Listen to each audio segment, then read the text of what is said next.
Hello there, and welcome back to the SWTVC podcast, the audio home of the SWTVC crew and the ongoing push for the continued existence, expansion, and success of the heritage scale of Star Wars collecting.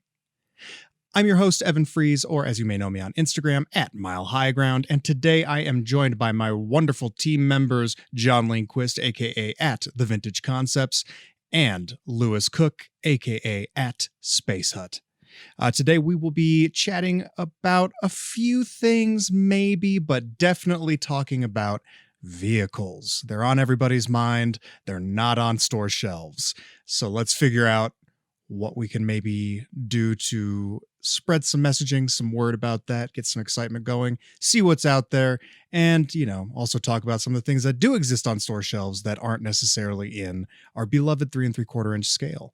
But before we jump into all that, it's been a little while since we chatted. So you guys, how are you doing? Lewis, how are you? I know you just moved. Yeah, good. Yeah, still trying to organise myself again. I think if anyone's seen my Instagram page, I've just now today, I've got most of my TVC collection up on the wall now. As I said to you just before we came on, I'm still trying to find a few that are in displays and they're in boxes, and so there's a few gaps in there, but. Yeah, it feels like I'm sort of slightly back in the collecting world again now, because it has felt like I've been a bit muted, put it that way. Yeah, putting things just, getting it in the mail in a box and then putting it in another box. Straight in another box, yeah, exactly, yeah. Been there. John, how are you? I know you just had a fun little trip. I did. I went to this place called Europe. I guess technically England's in Europe, like as a continent, but not as a government. I don't know how it all works out. Lewis, you can explain that on we'll do a Patreon episode. Individual. Yeah. That'll be the Brexit special. Yeah. So I hit a little bit of London, hit a little bit of France. I saw some nice TVC in France. Great store called Lulu Berlu. I'm sure that's Lulu Berlu. I don't know how you pronounce it in French with a French accent. Lulu Berlu. We just lost Vidark and all of the French Facebook group. That's true. I'm sure they're shopping there right now, listening to the show. I might have met them there without knowing it. I don't know. Yeah. But it was nice to have confirmation with my own eyes that the Walmart exclusive original 96 figures do exist. I've seen them on your Instagram, Lewis, but this was my first time actually seeing them. They only had one of each, but it was nice to see them. And no Stormtrooper, no Isdam Edian, actually. So it was just Helder R2 and the Death Star Gunner. And we all know Helder is the one you want. Helder is the one I want. Yeah, they also had both mustache variants of the original Kinner one. So it was just beautiful sights all around. Did you bring any of them home, or did you think, no, I've got one pre-order, I'll wait? I said I'll leave them to the French folk. They were about €25, which are about $25 each, which isn't terrible for a collector shop, but it was like, I'll see how Walmart delivers them. I'll give them a chance with these new thicker cards. We'll see what happens, I guess, and then I'll buy them from you. I'll buy your extras from you, yeah. When I regret it. I'm still getting them in. I said the other day, I get another box turn up. I think, what have I ordered now? And I open it up and it's like more like Imperial Gunners and R2s. And I just, how many did I order? I don't know how many I ordered. I literally got stacks of them. That's what we all need. Yeah. On another front, real quick, I'll say at Disneyland Paris, they did not have any of the new beautiful Droid Factory droids that are now kind of popping in and out of availability. They showed up in Japan. They showed up in England. Some of them showed up here at like 2 a.m. and sold out by the time I was awake for B2 emo. And then I was 2 emo and I found out about that. So yeah, they didn't have much Hasbro stuff that I saw at the parks, but it's still nice. Still looking for the R3S6 Goldie head piece from the Droid Factory. Just shouting that out, putting that out in the universe. If anybody has an extra that they don't want, oh my God, I've been looking for that guy for 6 years. The parts bins are closed in America now for the last 2 years, maybe forever. Who knows? And you've been to France and back and still not got it. Yeah. Yeah. Insane. That may have been 90% of the reason I went there, but yeah. Yeah. Yeah, everybody's like, let's go to Europe. John, you're like, well, can we go stop by the droid bins? Yeah. And if not, no, I'm going to stay home. So Well, you know what? That does lead us nicely into, we talked about, you guys just mentioned some things that are coming up for U.S. collectors, hopefully with our pre-orders from Walmart. Those should be in the next couple months, I believe. Fingers crossed. We'll see what Walmart does. I think Thursday is the estimated ship date for the final one of the exclusive deluxe figures that they revealed in, what was that, December already? Wow. So that would be the Navarro Cantina Stormtrooper with the cannon. Correct. Yes. Cool. Which I did also see that in France for like $40. So that wasn't thought about it. And I know, yeah, Lewis, when did you get that one? I couldn't tell you when I got the original one. I think it was back at the beginning of May, but I've literally got a stack of them sitting here on the floor next to me. So if you struggle, I mean, literally down here, I have a stack of all of the deluxe figures. Again, they were coming in. I just don't know when I ordered them all. I must be ordering them in my sleep at the moment. Yeah. They're just turning up. I wish my sleep self could also cancel some pre-orders, because it sucks. Like, oh, wow, I just had 20 figure Dans show up. Why'd I order that? So, but yeah, so you guys mentioned some of the droid stuff coming in. We stealthily got our first 3 3/4 inch figure from Andor, courtesy of Shop Disney or the Disney parks. They did B2 EMO, B2 Emo, the Emo droid that John was talking about. Popped in stock at 2 a.m. and your resident night owl, me, managed to grab a couple and they were gone by the time I woke up the next day. I say next day because we know it wasn't the morning when I woke up, so. Anyway, we still haven't had that one actually. It's a bit weird. We were sort of a few days behind with Halloween droids, which we got, and then the Obi-Wan Kenobi droids sort of dropped in a few days ago, but that one still hasn't surfaced yet, so I'm hoping it will. But it's strange how Shop Disney works in the UK. Yeah, I can't figure out how it works for here life. too. Yeah. It's like there's no pattern, no reason or rhyme to them other than, hey, Halloween is roughly in this time. Let's release some droids around that, or Christmas and all that. So yeah, they did a 4-pack of some of the past Halloween droids, which I didn't have because I haven't been collecting these droids actively for the past few years since they've been doing them. But past couple of years, I've been getting more into them. But it's been nice to kind of have a chance to get some ones that I missed for not insane money. I did have the candy corn droid. I don't remember which one that was, but I got him. I remember their names. Yeah, I got him a few years back. Yeah. Got him for my girlfriend because she's a heathen and likes candy corn. I can't stand the stuff. So she had one of those, but I never had one. She had an action figure. I didn't. So now I balanced the scales, balanced the relationships, and needless to say, now we can break up and I can still have that droid. So that's what it's all about. I got those in yesterday, and I think I already had 2 of them, but I bought the pack for the extra ones, and it's quite strange that as a 46-year-old man, I actually was really excited to charge them up and then turn the lights off because obviously they all glow in the dark. And I was getting the kids in, look, they're glowing in the dark, and they were just kind of like, oh yeah, okay, nice. And I was more excited than they were. I don't know. Dad's a lunatic. Still excites me. Yeah, they are. That's fun. not weird, man. They go along with some of the wacky repaints, I guess, that we've talked about before. But I think they kind of hit that sweet spot of like kind of kitschy, kind of goofy. Yeah, they glow in the dark, or they look like skeletons or witches or whatever. I do have all of them from the original releases, but I bought them again because they come with like bat hats for the top of 2 of them. So I'm most insane people take them off. Yeah. But and the Christmas droids from, I think they put those out, I guess last Christmas, the 4-pack of older ones, but they had scarves, so I had to buy them all again just for the scarves. But a little frustrating, but glad to make them available for those that didn't get them the first time. You mentioned the wacky repaints and the kitschy stuff. I think the Droid Factory stuff, like from Disney, is the absolute ideal place to do these kind of goofy things, these themed things, because then that way Hasbro's not wasting their limited precious tooling budget on those things for us. As we've kind of seen with Black Series, they did repaints, but they just branched out this year for Halloween to do some. There's like a new sculpted head on Chewie to make him a were-Chewbacca, were-Wookiee or something. Yeah. So neat. That's fun. It's fun to look at. I know Tyler actually said that he kind of liked that, and you know how he feels about Black Series. Yeah. But I'm glad that we don't have to get that in lieu of another figure we'd want from Hasbro, and instead we get these really cool droids from Disney, who has shown that they have faith in and continue to put out these droids because, they get to reuse a ton, and anytime they make something new, like B2 EMO, those things sell out fast, man. That thing was gone. I will say that figure is fantastic. So Nice. Probably And my also, new favorite droid. Interestingly, they've shown that they're happy enough to put out the sequel stuff as well, because obviously the new Halloween droid, was it R7FNG, is that right? Yeah, he's got fangs because he's a vampire guy. In fact, yeah, I mean, that's obviously from Exegol, apparently.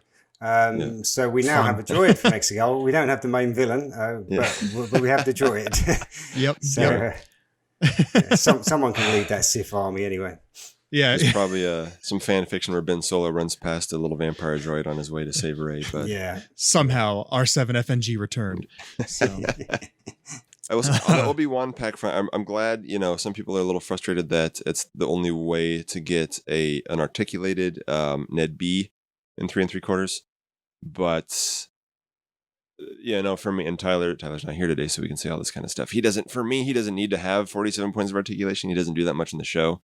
Yeah. I'm totally happy again to leave us. It'd be nice to get him, but I'm glad to have a slot available for something else. Yeah. Disney can do a perfectly good version of it. Lewis, I see you maybe wanting more articulation, but I'll see what he looks like when he turns up. Actually, I'm interested from a photography point of view. I did try. I think my photo I put on Instagram the other day with the retro one. You sort of tried to take a shot. It's very limiting with the 5 POA, even for a droid. Sure. It's hard to pose him. So I'll be interested to see how much more poseable he is, but realistic. Like you say, he doesn't do a lot in the show, but he does pick things up and bend over, and it'd be nice if he could at least do that. Yeah. Definitely. One other thing about the droid sets real quick before we move on. I'm excited about R3-T2 from the Obi-Wan set because that's the red domed astromech droid with some blue details, very similar to R2-D2 on the body, that appears in A New Hope when Luke and Ben and R2 and 3PO go past in their land speeder on the way to the cantina.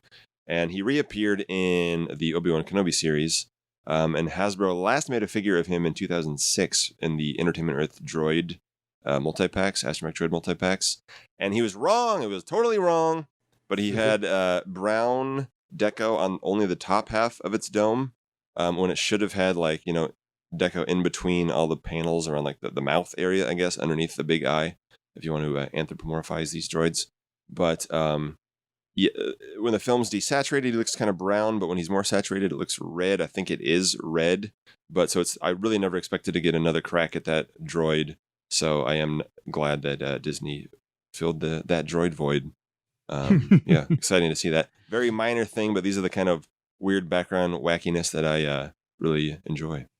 Yeah, I'm glad that we have this possibility for 3 3/4 inch figures, getting those. I'm excited for the Obi-Wan set. I hope that pops up on Shop Disney at some point. So I've been checking at 2 a.m. every morning just to be sure. Yeah, I set an alarm, wake up, and then go back to sleep. That's great. That's how we should all be living. Pre-order to pre-order. Oh, one more thing that came in for me this week. I know this is old hat to you, Lewis, but I did get the Din Djarin Morak wave with Figrin Dan, Jesse, and some Mandalorians on the 332nd Trooper. That's a nice wave. I like that. It's like an all army builder wave. That's one that you could get multiples of it and not be sad. So nice to see that finally showing up in the States. I know Amazon fulfilled some Figrin Dans and was it Jesse or some Mandalorian Super Commando Captain orders. I need to get another Jesse. Mine came just how John loves it, decapitated in the bubble. So gonna have to get another one of those.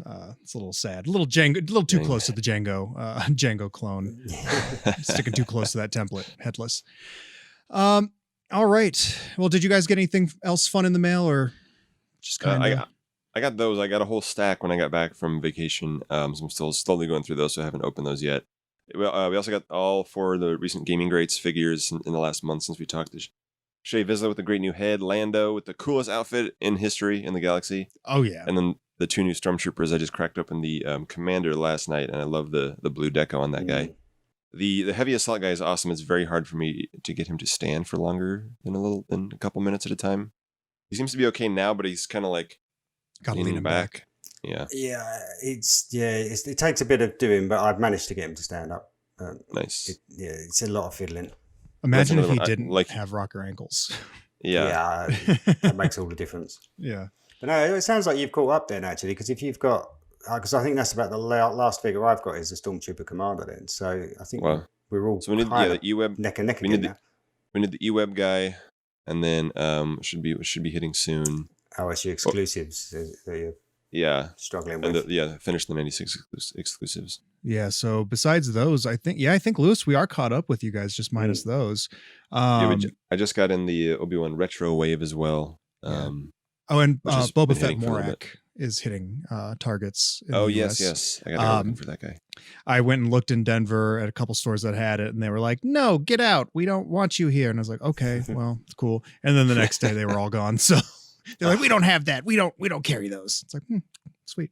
And speaking of Target exclusives, real quick, I know I have a green arm MiGs for you, Lewis, but that still hasn't shown up anywhere in the UK, pretty much. No, I haven't seen anyone that's picked one up unless they've got it from outside of the UK. So again, I don't know. Did you see any in France when you were over there? I mean, was there any green armband ones? No, I didn't see any.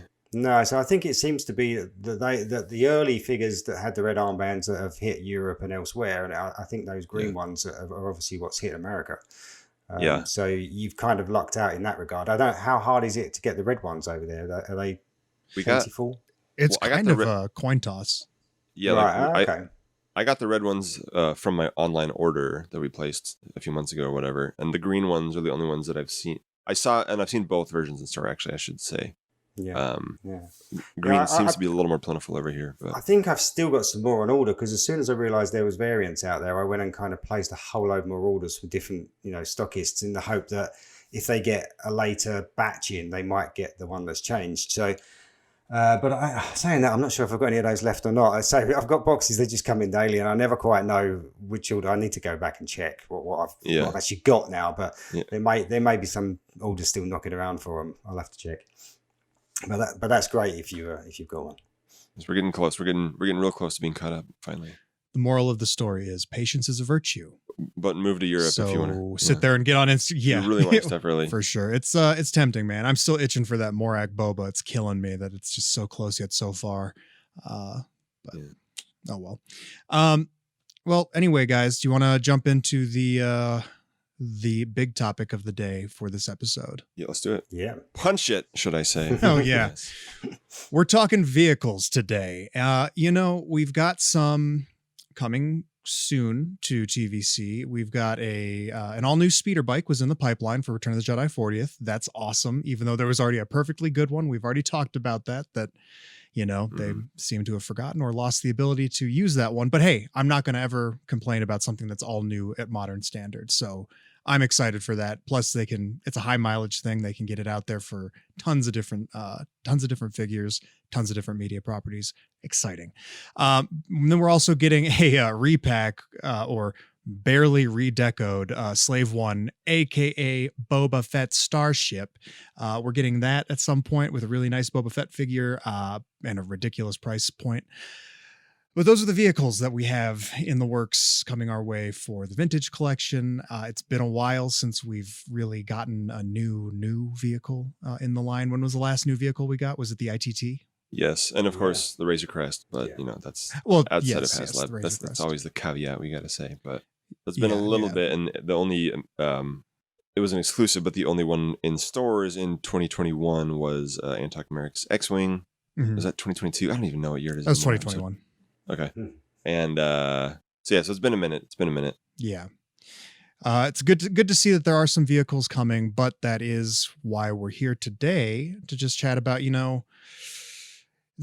vehicles are hot right now. I know vehicles are a big reason that a lot of people got into collecting 3 3/4 inch Star Wars in the first place. That's why they made 3 3/4 Star Wars in the first place. It's exactly why they made it.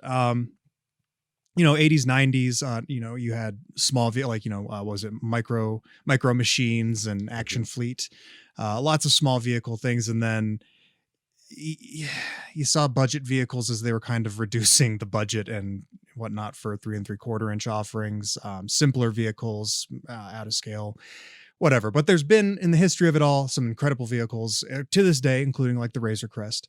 But right now we are seeing a huge frenzy for vehicles in terms of the smaller scales, like, Jazzwares finally has their new Micro Galaxy Squadron offerings, which are like the Action Fleet. Does it scale to Action Fleet? I'm not a huge Action Fleet expert. I didn't really get that line back in the day, but I think one of the selling points of this new line is that they're closer in scale to each other. Okay. So like it's not some of the other recent small vehicles, both in the Titanium series from Hasbro and the Hot Wheels Starships line from Mattel. They're kind of all in a similar size. Like, you mean Rey's speeder is not the size of a Death Star? Yes, Yoda's Jedi Starfighter, the Havoc Marauder, and the Razor Crest are three of the ones that I have from the Hot Wheels line. They're all the same size. They're all, a couple inches tall, a couple inches long, whatever. So they're not in scale with each other. Micro Galaxy Squadron isn't 100% in scale with each other, but you got the big Millennium Falcon, you got the tiny blind bag speeder bikes, and everything in between. And they come with the little figures and all that. So so it is very close to the Action Fleet a play pattern, I guess you'd say. Yeah. I have a friend who showed me some of his a couple weeks ago, and they are very nice. They're very fun. There's some playability in there. There's some really nice paint washing on there. We don't have a list of all the vehicles that we don't have in TVC, but there are quite a few, including Ventress's ship, which I don't even remember what it's called. That was the first one that came to mind for me. Well, it would be nice to have a Ventress to go with it as well. But yeah, that's true. Get out of here, Lewis. We can't have figures. Let's start with Ventress first. Yeah. But there's also variants like Sabine's TIE Fighter that she repainted in Rebels. There was a holographic TIE Fighter that was really cool. But it's probably not something we'll ever see from Hasbro. But so it's fun. If you really want your vehicle scratch to be itched, that seems to be the best place to do it right now. Unfortunately, we really wish Hasbro would make more of that, which I think is a big chunk of what we'll be talking about today.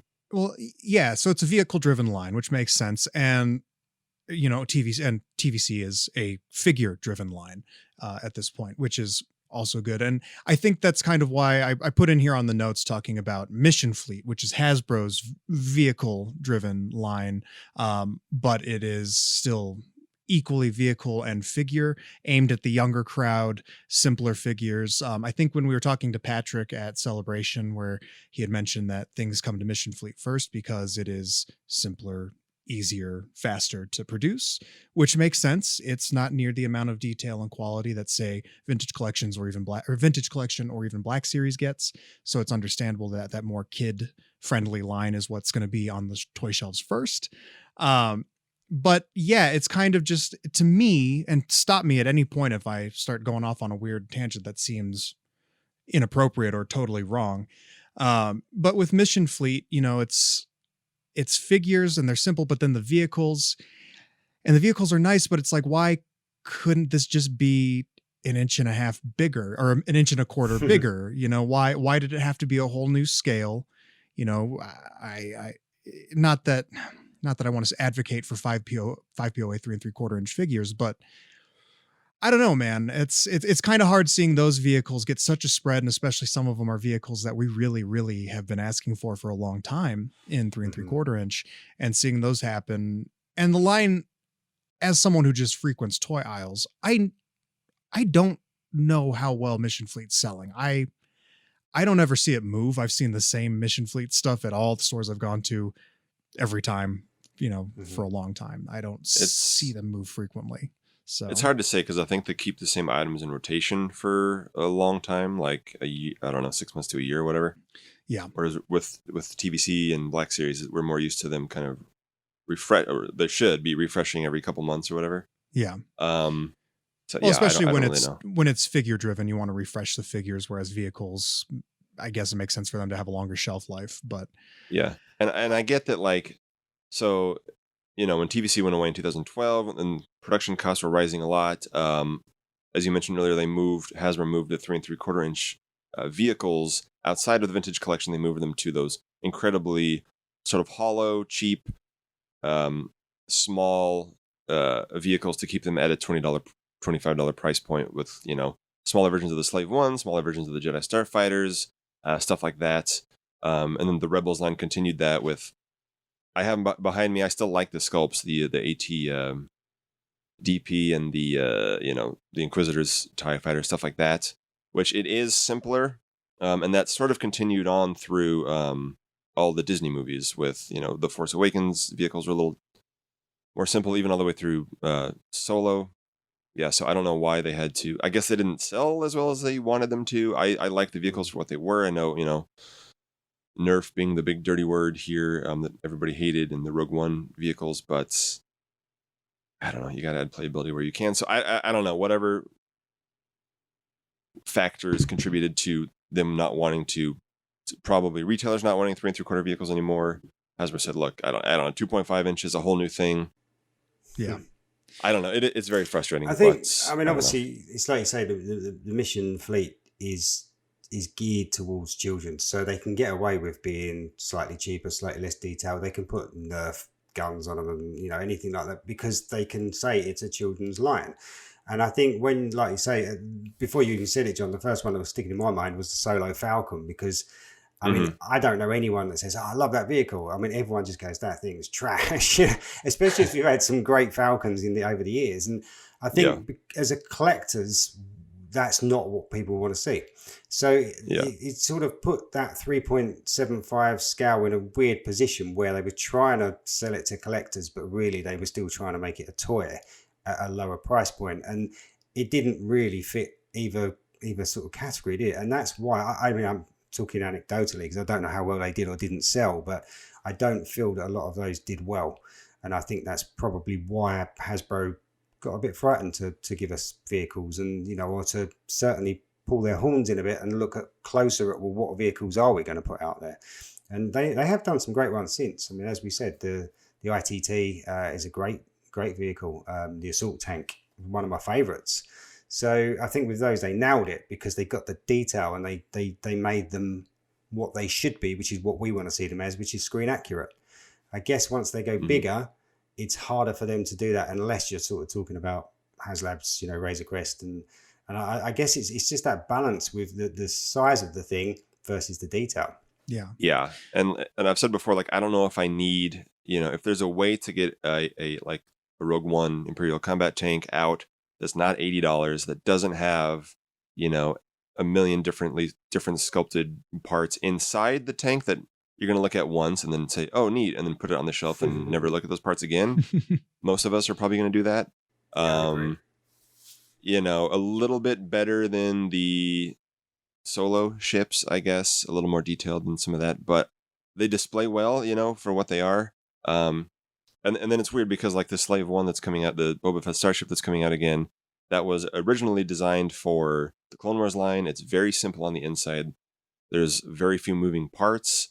There's just like things that open so you can store Han in carbonite in a few different places or whatever.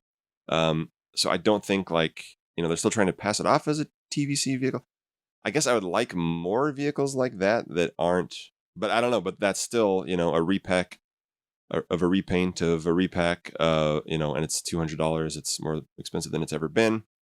I'm always confused because I go back to the Rise of Skywalker Vintage Collection vehicles when they released both a repaint of Luke's X-Wing for the 10 millionth time and a brand new tooled Poe's X-Wing, which was incredible. And they were both $100. So I don't, it's strange. Maybe they're just like, we don't, even though it cost us, they make more of a profit off of Luke's X-Wing because they paid for the tooling so many times over. They don't want to, they're not going to put it out for $75 next to $100 Poe's X-Wing. Or maybe that's a way for them to get more profit. I don't know. It's a head scratcher for sure. Poe's X-Wing is criminally underrated. It's fantastic. Again, even if you don't like the sequels in the slightest, I mean, you can get it now. It's on sale on Hasbro Pulse's or on Hasbro Toy Shop's eBay page. I think you can get it for like 80 some bucks. That vehicle's amazing. If you don't have it, get it. It's an incredible vehicle. Like, who cares if Rise of Skywalker is your least favorite thing ever? The vehicle's amazing from a figure standpoint. It's just wow. I would take some repaints of that. I would too. Definitely. I would love that very much. My dream is that they can work it out with Disney parks because there's a big sequel presence still in the Disney parks, like a Galaxy's Edge and stuff. So they could, slap a Galaxy's Edge logo on it or whatever. Yeah, like I did with the Falcon. Yeah. Yeah. And sell his black and orange version from 7 and 8, as well as his white and blue one from 7, which would be awesome to see. And some of the green ones from 9. Just a quick aside, man. Speaking of sequel presence at Galaxy's Edge, which I experienced for the first time this year, rad. New book came out, Shadow of the Sith. It's it's great. I would recommend that wholeheartedly to anybody, sequel fan or not. It's awesome. That's all I'll say. It's on my very long list. Yes, for sure. Yeah, I've got a huge list as well. Yeah. The list keeps growing, including, I sit there and I'm just like, we got to finish that podcast about Master and Apprentice, which we still will do, John. I promise. I want to do that at some point because I loved doing that. I want to chat about books all the time, but this summer's been. We'll save it for the other wacky. show. Yeah. So anyway, I just wanted to mention that out there. Neat. But yeah, with Mission Fleet, I don't know, like you said, Lewis, where, or one of you guys said, it shows how great of a host I am, not paying attention, scratching the itch of simpler vehicles, but trying to pass it off as a collector thing. So, but it's in that weird middle gray area where it's not really satisfying anybody. And part of me too thinks that could be because Hasbro thinks it has to be a big vehicle. It has to be big. Whereas we're sitting here just like, give us speeder bikes. We'd love a little blurg. Can we get like a little mini line of small vehicles and beasts? And but I get why Mission Fleet exists in terms of appealing to kids. But I guess I just wonder, like, why couldn't this have been just a budget 3 3/4 inch line, or why? I like the emphasis on getting people focused, like getting kids hooked on vehicles again when it comes to collecting toys. But you got to follow through on that, because as they get older, or as their tastes, maybe, refine a bit and they want to collect more collectible things or bigger, badder vehicles, those don't exist, in the volume that they would be looking to get as they maybe have increased buying power as they get older. I would love to be buying more vehicles right now. Those were a huge thing. Being a prequel kid, we were spoiled with vehicles all the time growing up. So I don't know. I think it's kind of odd seeing all of this craze about vehicles and there's none really to be had. Again, it's been a while since we've had a new sculpt, not counting the upcoming speeder bike. But again, the speeder bike is a vehicle that's already been done. So while it's a new sculpt and that's awesome and exciting, it does kind of lack that wow factor of we've never seen this before. So, and its scale is not on the same scale as vehicles that we've been missing as well. I mean, it's a scaled up diorama piece in some ways, isn't it? We've been getting the e-web, we've been getting the play sets, and the speeder bike is almost more in that camp, I think, to some degree, where it's a display diorama piece rather than a vehicle which sits as a playset in itself, I guess. Something like the Falcon is a playset in itself. So I think it's a good thing to start with, definitely, because I think if Hasbro are going to ramp up and do more vehicles, then start with the small ones. But I don't feel like I feel like they're dipping their toe in still, rather than jumping in feet first and saying, right, let's get some vehicles back out there. Yeah. And when you bring up the playsets, I sort of wonder if the $50 line of playsets, is there a way of capturing that part of the market? I guess the sort of mid-tier. Mid-priced item, whatever. That's not quite the $100 X-Wing, not quite the $300, $400 Falcon, whatever. And I think they seem to be a lot easier to, I would assume they're easier to produce. They're all kind of, just flat pieces that don't have a lot of moving parts, don't have a lot of paint in some cases. It's interesting. And I would say they've got to be easier to put on shelves, haven't they? In terms of going to a retailer and saying, right, we've got this little box here, it's this big. Yep. You can get dozens of them on a shelf, on a peg even. Yep. That's far more appealing, I think, to some of these big box stores than, here's a Galaxy's Edge Falcon. Put that on your shelf. I can understand it. Again, it's from a marketing point of view. I can understand why that would be more appealing. Yeah. So I am glad we don't know anything about how the speeder bike is going to come out. I hope that it's a wide release. I hope I can walk into Target and get a new one every time I go shopping. We'll see what happens. I do hope this opens the door to more vehicles. Of course. Yeah. Talking about speeder bikes just briefly, I would love it if it was just like Hasbro was committed to putting out like two speeder vehicle, like 2 speeders a year even. So it's like, and if one of them can even be a repaint or a redeco or a kit bash where it's like, remnant speeder bike, or, being able to see, because in every bit of Star Wars media has a speeder bike or a speeder vehicle of some sort that's integral to one of the main characters, and it's like Mando's speeder. Yep. Put a little Grogu on the side. Who would think that wouldn't sell? Come on, exactly. Cobb Vanth speeder. I know that's way more involved and complicated to make, but that one we all saw it and we're just like, damn, that's Anakin's pod racer. Well, you've had the whole biker gang. You've had the whole, even in the Bad Batch, there was a speeder bike chase, wasn't there, with Fennec? Yeah. So also the Mod Squad, their Vespas. Yeah. Might be pushing it a bit too far, that one. Yeah. No, it does seem, certainly Disney media, I think everything we've seen at the moment has had, the Tuscans they took a heist with them. There's just so many speeders several out there that scenes. they could do. Yeah. Yep. Give us a Nomad Boba. Got a meme about it, for God's sake. Yeah. Like a banta. Yep. Get the electronics back just for that. Bring a Comtech chip back just for that one line. Oh, that'd be an amazing one if they just offered a modern Comtech chip. Just one for those of us who had them back in the day. But you know what? All this talk about Mission Fleet, let's go ahead and just walk through a little bit and see what Mission Fleet has in terms of vehicles and, which ones we don't have in 3 3/4 inch or TVC in particular. Is that all right with you guys? Yes. Cool. So just as a thing, so I am counting some of the ones that were in that, in the single pack version that I think started at $7.99. They're $8.99 now, like the Boba Fett, Chewbacca, Ahsoka. And they weren't like vehicles. They were figures with accessories, but a couple of them are technically vehicles. Whereas I just didn't count the ones that were big jetpacks with wings. Cause that's not really, whatever. They used to be called deluxe figures in our day. Exactly. Yes, that's what it was. So, and forgive me if I got some of the names wrong on these, but blame Tim at Bosk's Bounty because I was actually relying on some of his research on that for a couple of the names here. Nice. So we've got an OMS Devilfish sub that came with a seasons 3 through 5 Ahsoka Tano. We don't have that. Right. They did make that in the Clone Wars line. Okay. It came with I think it came with the Scuba Trooper. And there's also a more accurate underwater Ahsoka that you can display with it if you like, which I do like. Then we also have the Radoff NASP Fluttercraft that came with Chewbacca. It's one of those little Wookiee flyers.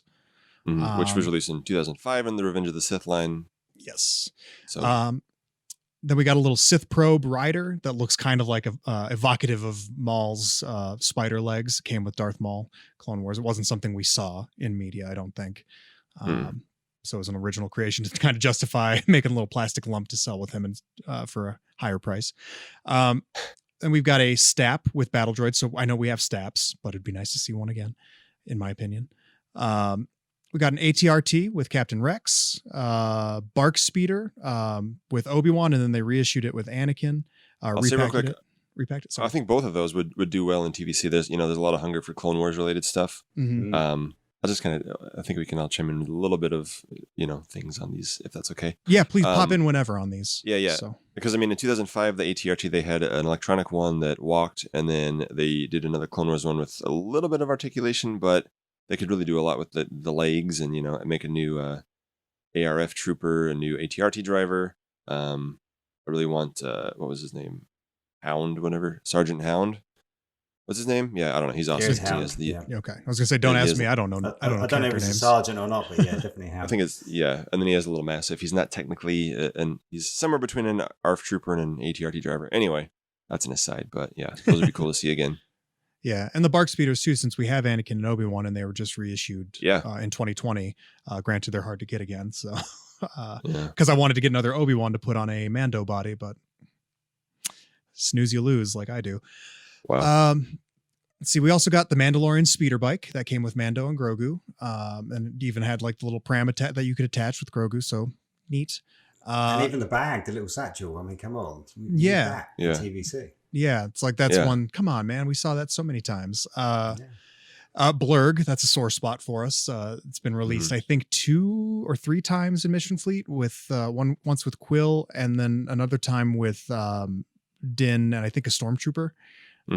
So yeah, and then we got an Imperial speeder bike with the Remnant Trooper or Remnant Biker Scout, sorry, and another repack of it with IG-11 and Grogu in the little satchel. Again, another great thing that we could easily see. Bad Batch ATRT. So it's just a repaint of the ATRT, but with like the Bad Batch Clone Force 99 sigil. It came with tech. Then we got Anakin Skywalker's Eta-2 Jedi Starfighter with Anakin, obviously. And then we got that repainted in Obi-Wan's colors, and it came with Obi-Wan. I love me a good Eta-2, but you guys know that. Then we got Luke Skywalker's X-Wing, and it came with Pilot Luke, and then they just recently repacked it, but with Mando Luke, or Imperial Light Cruiser Luke. And I was just thinking about that for TVC. Boy, how easy would that be for them? They already have Luke's X-Wing, and then they will have Imperial Light Cruiser Luke. They can just reissue that again and charge us. I don't know if I want to $300 for that. I don't know if I want to encourage that, because that will happen now that you said that. I know. I'm so I apologize to future me and future collectors for the $175 bare bones repack of Luke Skywalker's X-Wing. God. Mission Fleet also has Darth Vader's TIE Advanced, came with Darth Vader. That's one that I've heard folks mention in particular, wanting real bad in TVC. Who was it that was it Miko, or was it Tim talks about that Tim. from time to time. Okay. And that'll come up on my list in a minute, but we'll get to that. Cool. Another TIE, we got the TIE Whisper from Rise of Skywalker. Comes with Supreme Leader Kylo Ren, who we don't have in 3 3/4 inch at all. So that's what I really want. We got a pretty good version of his Episode 8 TIE Whisper. The TIE Silencer. Yes. He's being quiet in all his ties. I forget what the names of them. The TIE Mutter. Yes. And, he has a few of the TIE Whispers because he crashes his, and then Rey shows up in another one a little bit later. So I guess he has a few of them. So we'll buy a few of them, I guess. Yeah. That would be a great one. I do really like that Last Jedi vehicle. I still have that one displayed near my TVC stuff. Near, not with. Yeah. We also got, this is the one that hurts the most for me, Mission Fleet's Mandalorian Gauntlet Starfighter. I know that's one that people have been asking for quite some time. We've seen it now in Mandalorian as well, so it's made the live action jump, and I'm sure we'll be seeing it again in season 3 of Mando and all that stuff. And I had in my notes earlier that Darth Maul Maul had one in Rebels. It was kind of repainted, I think, when he was on Dathomir. Yep. So it's you go. Cool, it's a cool ship, man. I love that thing. And Hasbro did make, it was very hard to find. It was the Mandalorian troop transporter, or whatever it was called. It was really like the shuttle that Obi-Wan and Satine would take. It was like very smooth, kind of rounded nose, more than the angular, angry looking one that Bo-Katan flies. But it was still cool. But we want the Gauntlet Starfighter. Well, and especially now that we have Bo-Katan, we have Axe, we have Casca. So many Mandalorians. Yeah. I just hope that's one that's on their radar for sure. Love that vehicle. Outland TIE Fighter, or Moff Gideon's TIE Fighter with the folding wings. That would be one that would be fairly easy for Hasbro to knock out. They have a perfectly good serviceable TIE cockpit. It would just be engineering new wings. Yeah, maybe a new way to connect them. Yeah. Maybe not with those breakable springs and little plastic connectors.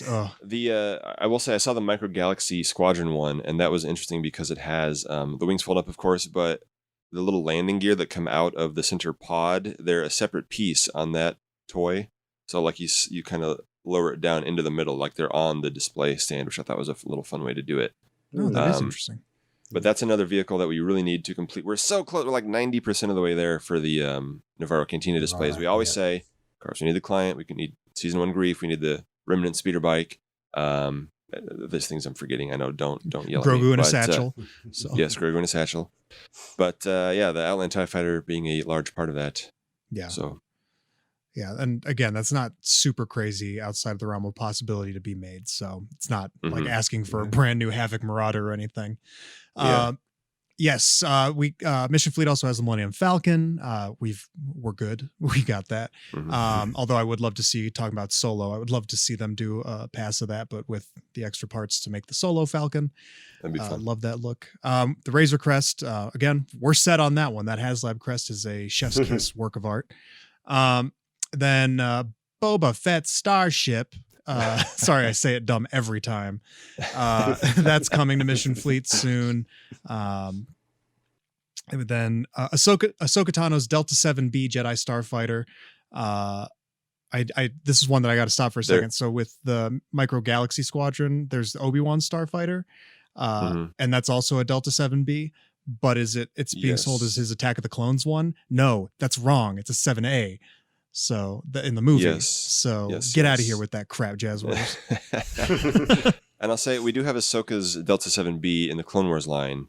We don't have her Eta 2 in any form. I was worried when her Jedi Starfighter was rumored or announced or something for Mission Fleet. I was like, oh God, if they put out her Eta 2 in this line before 3 3/4, I will scream. But I didn't have to scream. I held it in. Yeah.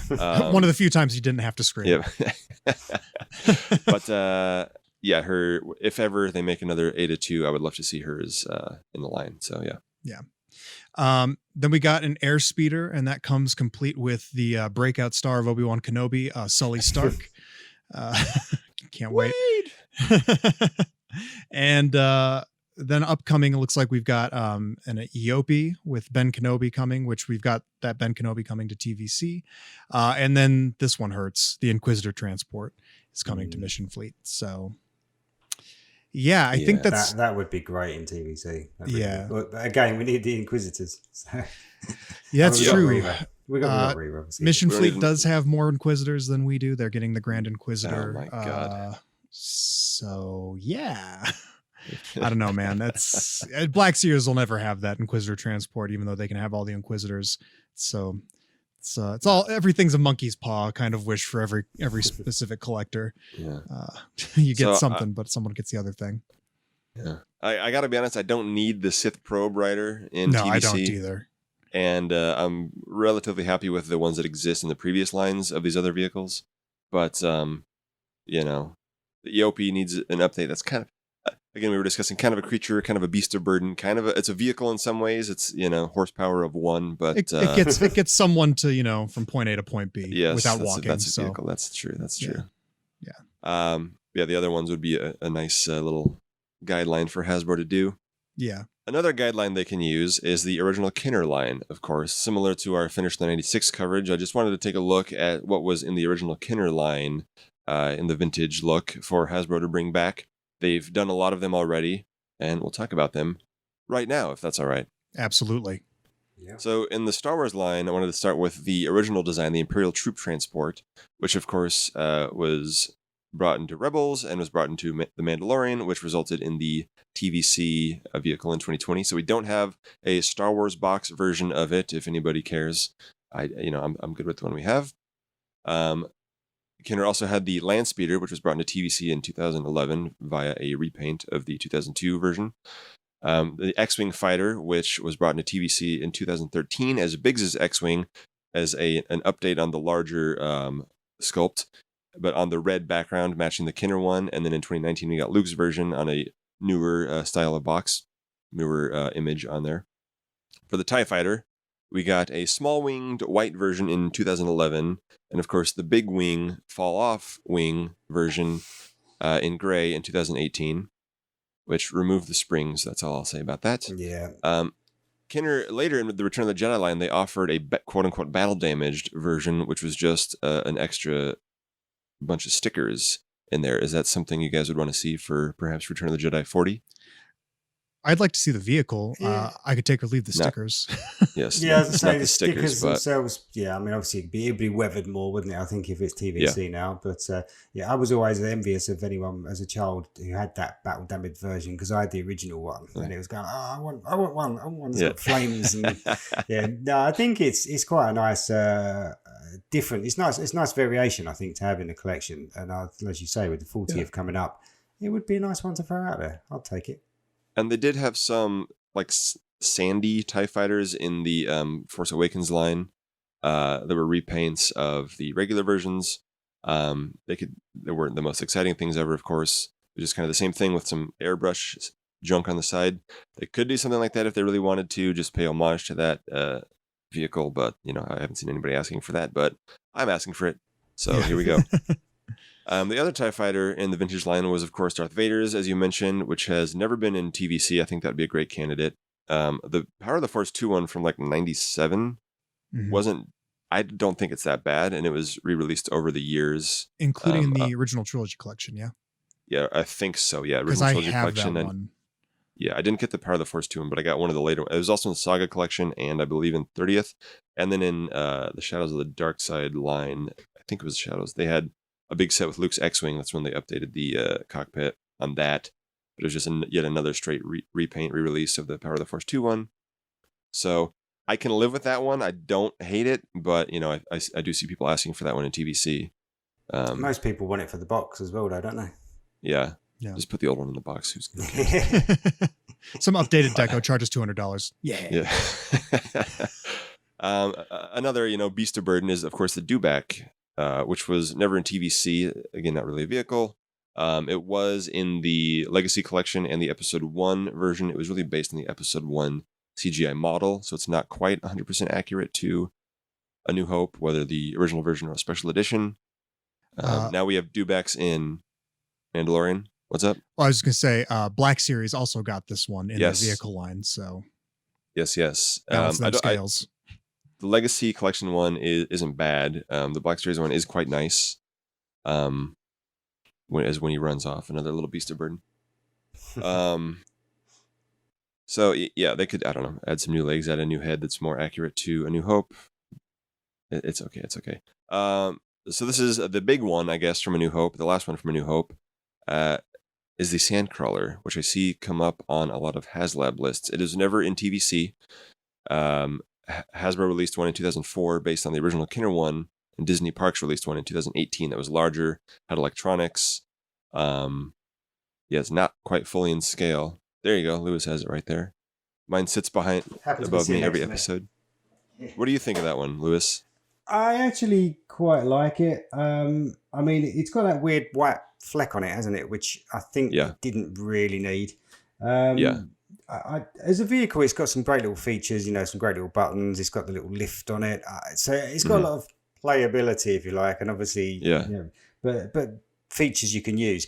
It's obviously in the inside is pretty bland, isn't it? And again, going back to what you were saying earlier about trying to keep vehicles on a price point, I think people would want to see that with a bit more interior to it, so that perhaps you could do those scenes with R2 and 3PO and some of the other droids. I think the biggest killer is it's quite small on the tracks, isn't it? So when you try and do a photo with it, you've got Luke standing next to it and he's sort of twice the height of the tracks, whereas in reality it should be almost the other way around. Yeah. So, I mean, and a lot of the vehicles are like 75% of the size or whatever. Even the Imperial Troop Transport is too small, but I get what you're saying. And I do see it come up a lot. And sometimes I wonder, like, do people actually want a new one? Or is it just when the question of what HasLab do you want comes up and people think, oh, it's got to be a big vehicle Sandcrawler. I don't know if I'd be that bothered about replacing this one with a HasLab, over other things, put it that way. I mean, if it came up, I'd take it, I'm sure, but there's plenty of other things I'd put in front of it. If I may jump in on the Sandcrawler real quick. Yes. It's not a vehicle that excites me. Again, I think it's one of those good enough ones. I have the one from 2004. That was the previous exclusive. I've never opened it. I should probably do that at some point. It looks great. I think it looks great. Whatever. I've never felt the need for one. However, as I kind of think about it, and I do get where people are coming from, this, I don't know if I'm playing devil's advocate here, but when talking about HasLabs and wanting a Sandcrawler as a HasLab, think about it where you could use that as an amazing diorama piece, especially if Hasbro ever gets around to making a new Tatooine farm boy Luke. If they ever, I don't know, do another pass at the A New Hope Jawa and release, regular Tatooine Jawas by using the off-world Jawa, but just with the correct color cloak and eyes. Really pad that out, and especially with all the droids that we get from Disney and all that. And plus the fact you've got the ones from Arvala 7 in The Mandalorian. And if you were to, offer an add-on pack, like if that were a stretch goal, like the final tier for a HasLab, if it hit 20,000 backers, you get all the add-ons to make it look like the one on Arvala 7 with removable panels and stuff, extra awnings. I think there's a ton of possibilities. Hell, if we even got a Cobb Vanth someday, you could put a little Boba Fett armor kit to put inside the little thing. I'm sold. There's a lot of possibilities for it. I think it would be flippin' amazing to get one of those. I just, it's not on my priority list. So I do understand the people who really do want it and bring it up every time we talk about HasLabs. I think it would be super exciting if they did end up doing it. But yeah, it's not something I'm sitting out there frothing at the mouth for. But the more I talk about it, the more I'm like, I think that would be kind of neat. I think because of the crossover, because it can work in OT and Mandalorian, I think that's a massive strength, as we've seen with the throne room. We've seen it with things like the cantina people are crying out for, because again, it can work in both both scenes now. And it is a massive and the speeder advantage bikes, for it. So yeah, exactly. And even the crate dragon skull in Book of Boba Fett when Din flies by. Yeah. That's another vehicle we'll discuss later. But Lewis, you brought up the interior of the Sandcrawler. Even in A New Hope, like you can't really see any of the interior from my perspective. I mean, you see a lot of like crap hanging around the ground. So it's not the most exciting. A lot of the action takes place kind of near the treads. You can kind of see some stuff. Yeah, I mean, it's got where the door opens in the Mandalorian, you get a bit more into it. But even then, I guess you don't really see much into it, do you? So, and you kind of see him sitting hunched in the cockpit. There is a great level in the Super Nintendo Star Wars game, which I love. I love that series of all three, which the scene in Mandalorian really reminded me of, where Luke is jumping all over the outside of the Sandcrawler, trying to get up, and Jawas are throwing stuff at you and trying to knock you off. And then there's a level on the inside, which I didn't play as much. So for me, it's not as iconic as the outside. But, they could do a lot with it. Like you said, I agree, Evan, it's not at the top of my priority list. I'm generally happy with the Disney Parks one. The color is a little bit weird. It's kind of patchy. It's not as dark as it needs to be, but, I've got one. I know Tyler's going to say it doesn't count. But to me, it exists. It's on my shelves. I'd rather take something new than that, but. Yeah, I think that's my stance. Really, is that new kind of always trumps something that we've got that's okay. Mm-hmm. Yeah. So onto the Empire Strikes Back Kenner line.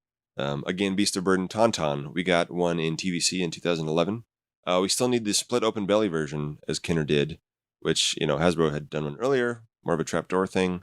I mean, it was sculpted as a possibility. In the TVC one, it kind of has like a hole that was filled by a cork, if you will. I think we're probably good on the Tauntaun for now.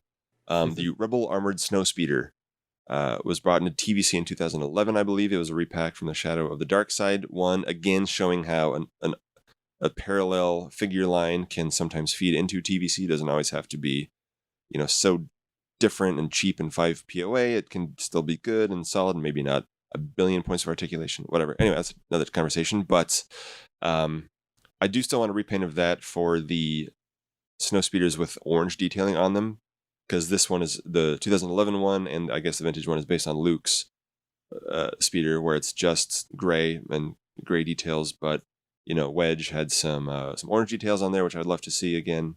We got it on an older version of the Snowspeeder, and of course we could use an Obi-Wan Kenobi version as well, with everyone's favorite character, Sully Stark.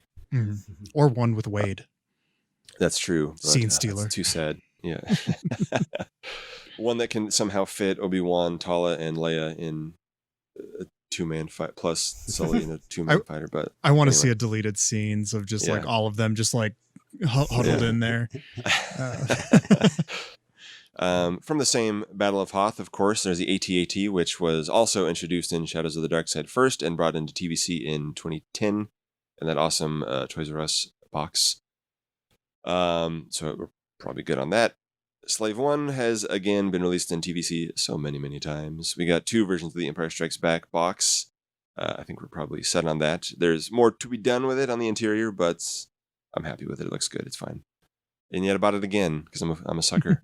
Yeah, me too. Hey, real quick, cut this out if we can cut this out. But I don't see the Millennium Falcon on your Kenner list. Oh, duh. Okay, that's a good one. I don't know why I didn't have that there. It's all good. It's too obvious. It's too obvious, and we have it, so it's. I get you. We have a definitive one. We're good. So yes, I did forget the Millennium Falcon. We got that in the TVC box in 2012. That was the first time it was released, as $100 more than the original version, and has been since released in the Galaxy's Edge box for even more money than that. So back to ESB. Sorry about that. No, it's fine. It's fine. Correct me. I'm basing this list off of the Action Figure Archive book, which has always been my favorite Kenner/early Hasbro book, reference book. I love it. The Blue Milk book gets close to capturing some of the greatness. Great job, guys. The Twin Pod Cloud Car was also in the Kenner line. It was released alongside the TVC launch in the Shadows of the Dark Side line in 2010, but was not released in TVC. That was one where the Hasbro team always talked about how there was one member on the line who really did not want it to be made because it was just, he thought it was so boring. So they added, pop-out missile launchers. They added the Twin Pod Cloud Car pilots. in TVC to go along with it. I thought it was a great vehicle. It could be repacked in TVC if they so chose.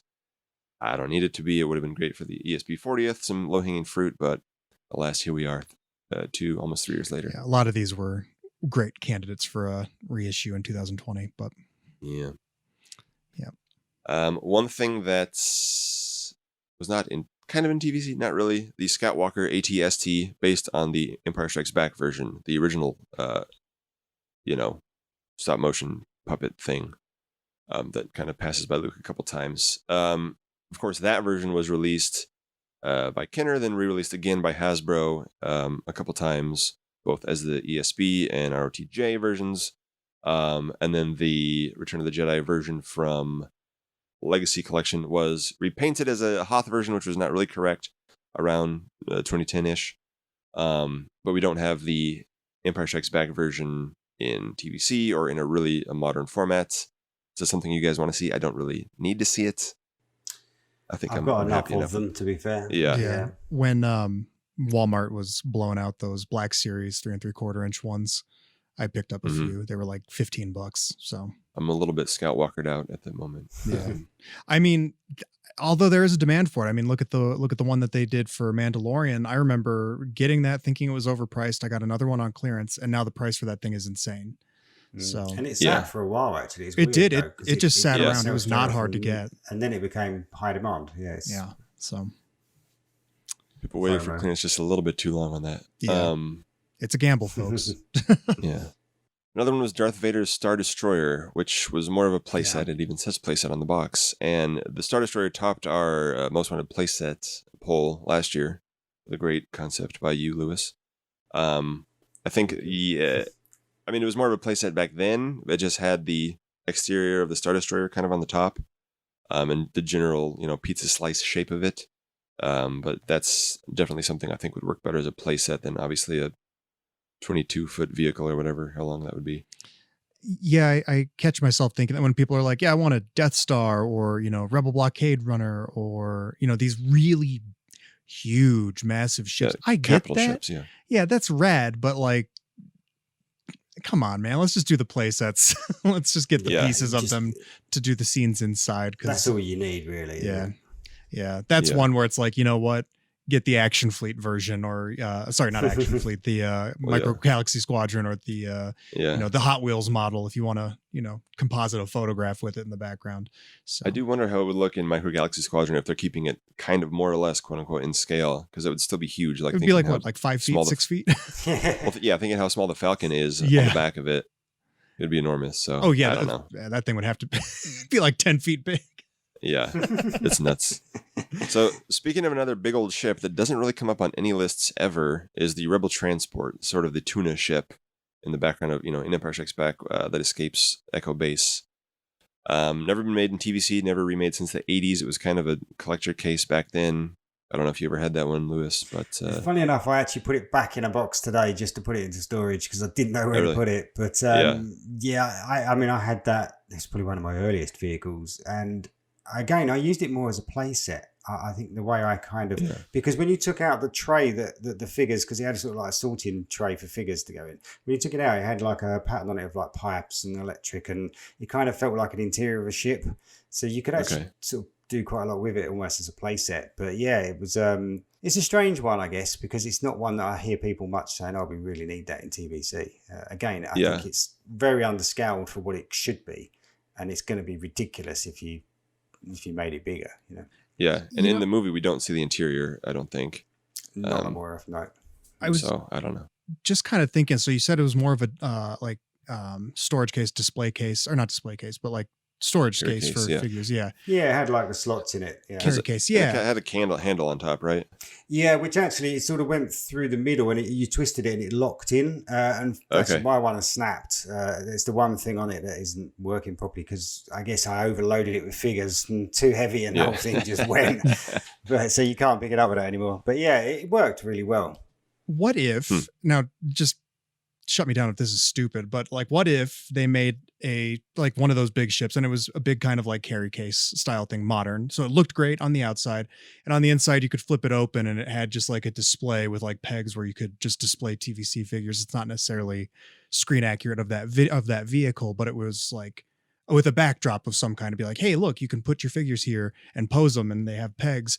And then there was a tray that, like, a couple trays you could pull out that were like, sized that you could put TVC figures and their accessories in and close it. Well, now I'm just talking about something I would like to 3D print and have. I think that's quite a cool idea because most of the reason we buy these vehicles is as a display piece, isn't it? I mean, the barge is a display piece. It's less a vehicle and as much as a shelf to put your figures on. And I think that perhaps, like you say, with some of these vehicles where you don't see the inside of them, you need to invent an inside. And I think for something like the Rebel Transport, I mean, Hasbro would just have to totally invent the thing. I don't know, there might be some blueprints out there of what it's supposed to look like, I guess, but to do something like that would make sense, wouldn't it? But would it appeal to collectors? Would people feel it's too novelty? I don't know. Yeah, I don't know. That idea reminds me a little bit of the BB-8 Last Jedi playset that opens up into the Star Destroyer. Whenever described it, I was thinking of that actually. Yeah, which I had a lot of fun with, but I don't.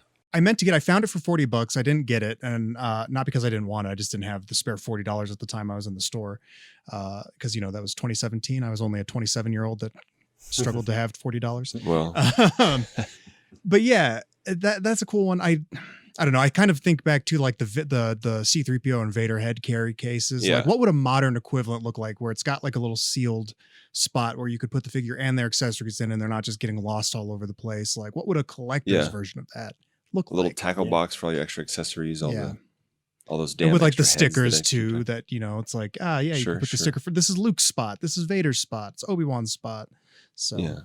I think a lot of toy collectors get skittish when they're reminded that these things are toys at the end of the day. Yeah, how dare you? Yeah, they have to be super accurate and all that stuff. But so I don't know how to do a Rebel Transport. I don't, nobody ever asks for it, so it's not going to happen. But it's a Kenner item, so. Yeah. So on the other end of the spectrum, from giant vehicles to tiny vehicles, is the mini rigs. So Empire Strikes Back, I believe, had 5: the CAP2, INT4, MTV7, PDT8, MLC3. That's just a string of letters and numbers that mean nothing to nobody. Because it was just Kenner going nuts and making stuff up, freestyling. So there's a lot of fun stuff in there, and there's more for Return of the Jedi and the other lines. But that's it would be awesome to see some of those kind of updated with a more modern eye, I guess. And kind of I'd love to see some of those hit, live action. Things like Cap 2 would be great if all of a sudden you just saw Boss rock up in a Cap 2, and everyone would want it, wouldn't they? But Book of Boba season 2, that'd be awesome to see. It'd be like if like a main character got a brand new N1 or something, we'd all want it. Yeah, exactly. But no, those vehicles. I mean, I grew up with those, and I think I had them all actually, all the mini rigs. Some of the Jedi ones I didn't, but I think I never as a child questioned, wait a minute, these aren't in the films or these aren't part. You just automatically you took them in as Star Wars, and you just made your own stories with them, and I think certainly people of my era would love to see those again. But how far do you take something that doesn't exist? How do you turn it into a collector vehicle or collector grade vehicle when you haven't really got anything to reference it from? You'd be making up quite a lot, I guess. I'll just say, as close as we got to that in the modern era, I think was sort of in the Clone Wars stuff, and again the Shadows of the Dark Side line, which you had like a smaller version of Grievous's wheel bike, you had a smaller version of the Y-wing, you had some of these Republic attack dropships or whatever that. You could say they're just off screen. They're made by the same people that made the Republic gunship or whatever, but it's just a smaller one-man version of it. I really liked those. It's just another fun dimension to the line. Maybe not in place of anything else, but if they extend the speeder bike range to include, movie accurate speeders, show accurate speeders, I would like to see some of these mini rigs sprinkled in. I think, that'd be cool. as vintage Kenner updates, that wouldn't be. I think people would welcome that maybe, and not get too mad that they're taking the place of something. I don't know. What if they, and this is, I'm saying this because I'm not trying to make this happen. It's not that I want this to happen. It's both a fear and a concern, but also like kind of like a hope if it's, not taking away from TVC at all. But what if they reissued these in the retro collection? Like what if they, some of these only Kenner things. I could actually these see that mini rigs. more likely. Yeah. Okay. Yeah. Not that it's like not in place of TVC. God, let me just say that a bunch with waving hands. Like seriously, don't start like anybody who's listening to this. I'm just freaking out and waving my hands really hard at John and Lewis. Like, no, don't kill me. It's. But yeah, I mean that might be a better way to do it. Like you said, they wouldn't have to invent so much of the vehicle. It'd just be a 1-to-1 translation. It would keep the costs lower. I would genuinely say though, I'm not sure. I mean, I've said this before. I think I'm not sure I want to see vehicles in the retro line. I think a handful of figures a year is enough for me. But I have seen a lot of people, on Instagram and things sort of calling out for, or it'd be great to see this in the retro line, or great to see that. And there are people out there that would buy them, I'm sure. I mean, if the retro figures are a way to get more 3 3/4 figures on shelf that aren't as complicated, aren't as expensive, that the same could hold true for those vehicles. And it could be a similar thing. Space-wise, it's not something that I want to see happen because, and again, I would prefer the tooling, the development dollars go towards TVC vehicles, but it's a possibility. It's a possibility. I'd rather see retro than like Mission Fleet. If you ask me, like that seems to me the more logical jump is the simpler figures, Kenner-based figures, and even if they have vehicles with them, then it's make the jump to the adult line, the vintage collection, or the more collector focused line. But get hooked on retro because it's simple, colorful, fun. Just exactly how a lot of us got hooked on this stuff, Lewis. That's what you had when you were a kid, and I still have a sweet, soft spot, should I say, for the retro stuff because it does remind me of that. Yeah. So this isn't me saying I want vehicles in retro collection that I hope it happens. It's just like there's some things I think would be interesting possibilities. And even though I wasn't born in the 70s, one of the vehicles I grew up with the most in my collection as a kid was one of the 1978 Luke's Land Speeder. That was my favorite vehicle. One of my favorite vehicles growing up is I had that vintage Kenner one that I would always pop all my modern figures into and drive around. So I wouldn't be heartbroken if they were just like, hey, we're going to release that again. So, but it's a special thing. It's beaten. It's absolutely beaten to hell. Oh, wow. Oh, I love that thing. I mean, that was well played with. Yeah. The springs still work on it, but it's lost a bit of, But I love that. That's one of my favorites of all time. I had the Power of the Force one that was similar to that. I basically the same sculpt. mechanisms. Yeah. Yeah, I think didn't have an open in front. It had a pop up in front, and then I think it had the exposed engine thing. The Kenner one doesn't, but that one got a lot of play in my childhood imagination play. Sorry for derailing on retro collection, guys. Just wanted to mention that just when we were talking about mini rigs. I think, if they do retro collection vehicles, I'd rather see mini rigs than, another X-Wing repaint or whatever. Yeah. I don't know. Yeah. But on to Return of the Jedi, if that's all right. Yeah, please. One vehicle was the B-Wing fighter, which was in TVC in 2012. That was another one that had been kind of, I think that's still based on the Kenner one, but it has a new cockpit, which I think that one's fine. I think it's pretty good. And I'm sure there's inaccuracies, but to me, that never bothered me. It never sticks out as something that I really need a new version of. I don't know about you guys, but I think it's pretty good. I don't have that vehicle at all. I found one that was missing all its pieces at Goodwill the other day. I didn't buy it. I should have, but it's like $5. I should have grabbed it, but I should have gotten. They had one in a Legacy collection, the Dagger Squadron one, which was from some obscure comic that I never read. But that one had stickers, so it could represent any member of any of like 5 different designs from that squadron. I should have gotten 5 of those bad boys. But I didn't. That's the one I've got that one, but I picked that up used somewhere, and so again, it's not fully complete. And that's the only B-Wing fighter I've got. I guess the vintage one doesn't have the weathering that the modern ships do, but that could be nice to see. I don't know. We have the B-Wing pilot in TVC, but not the.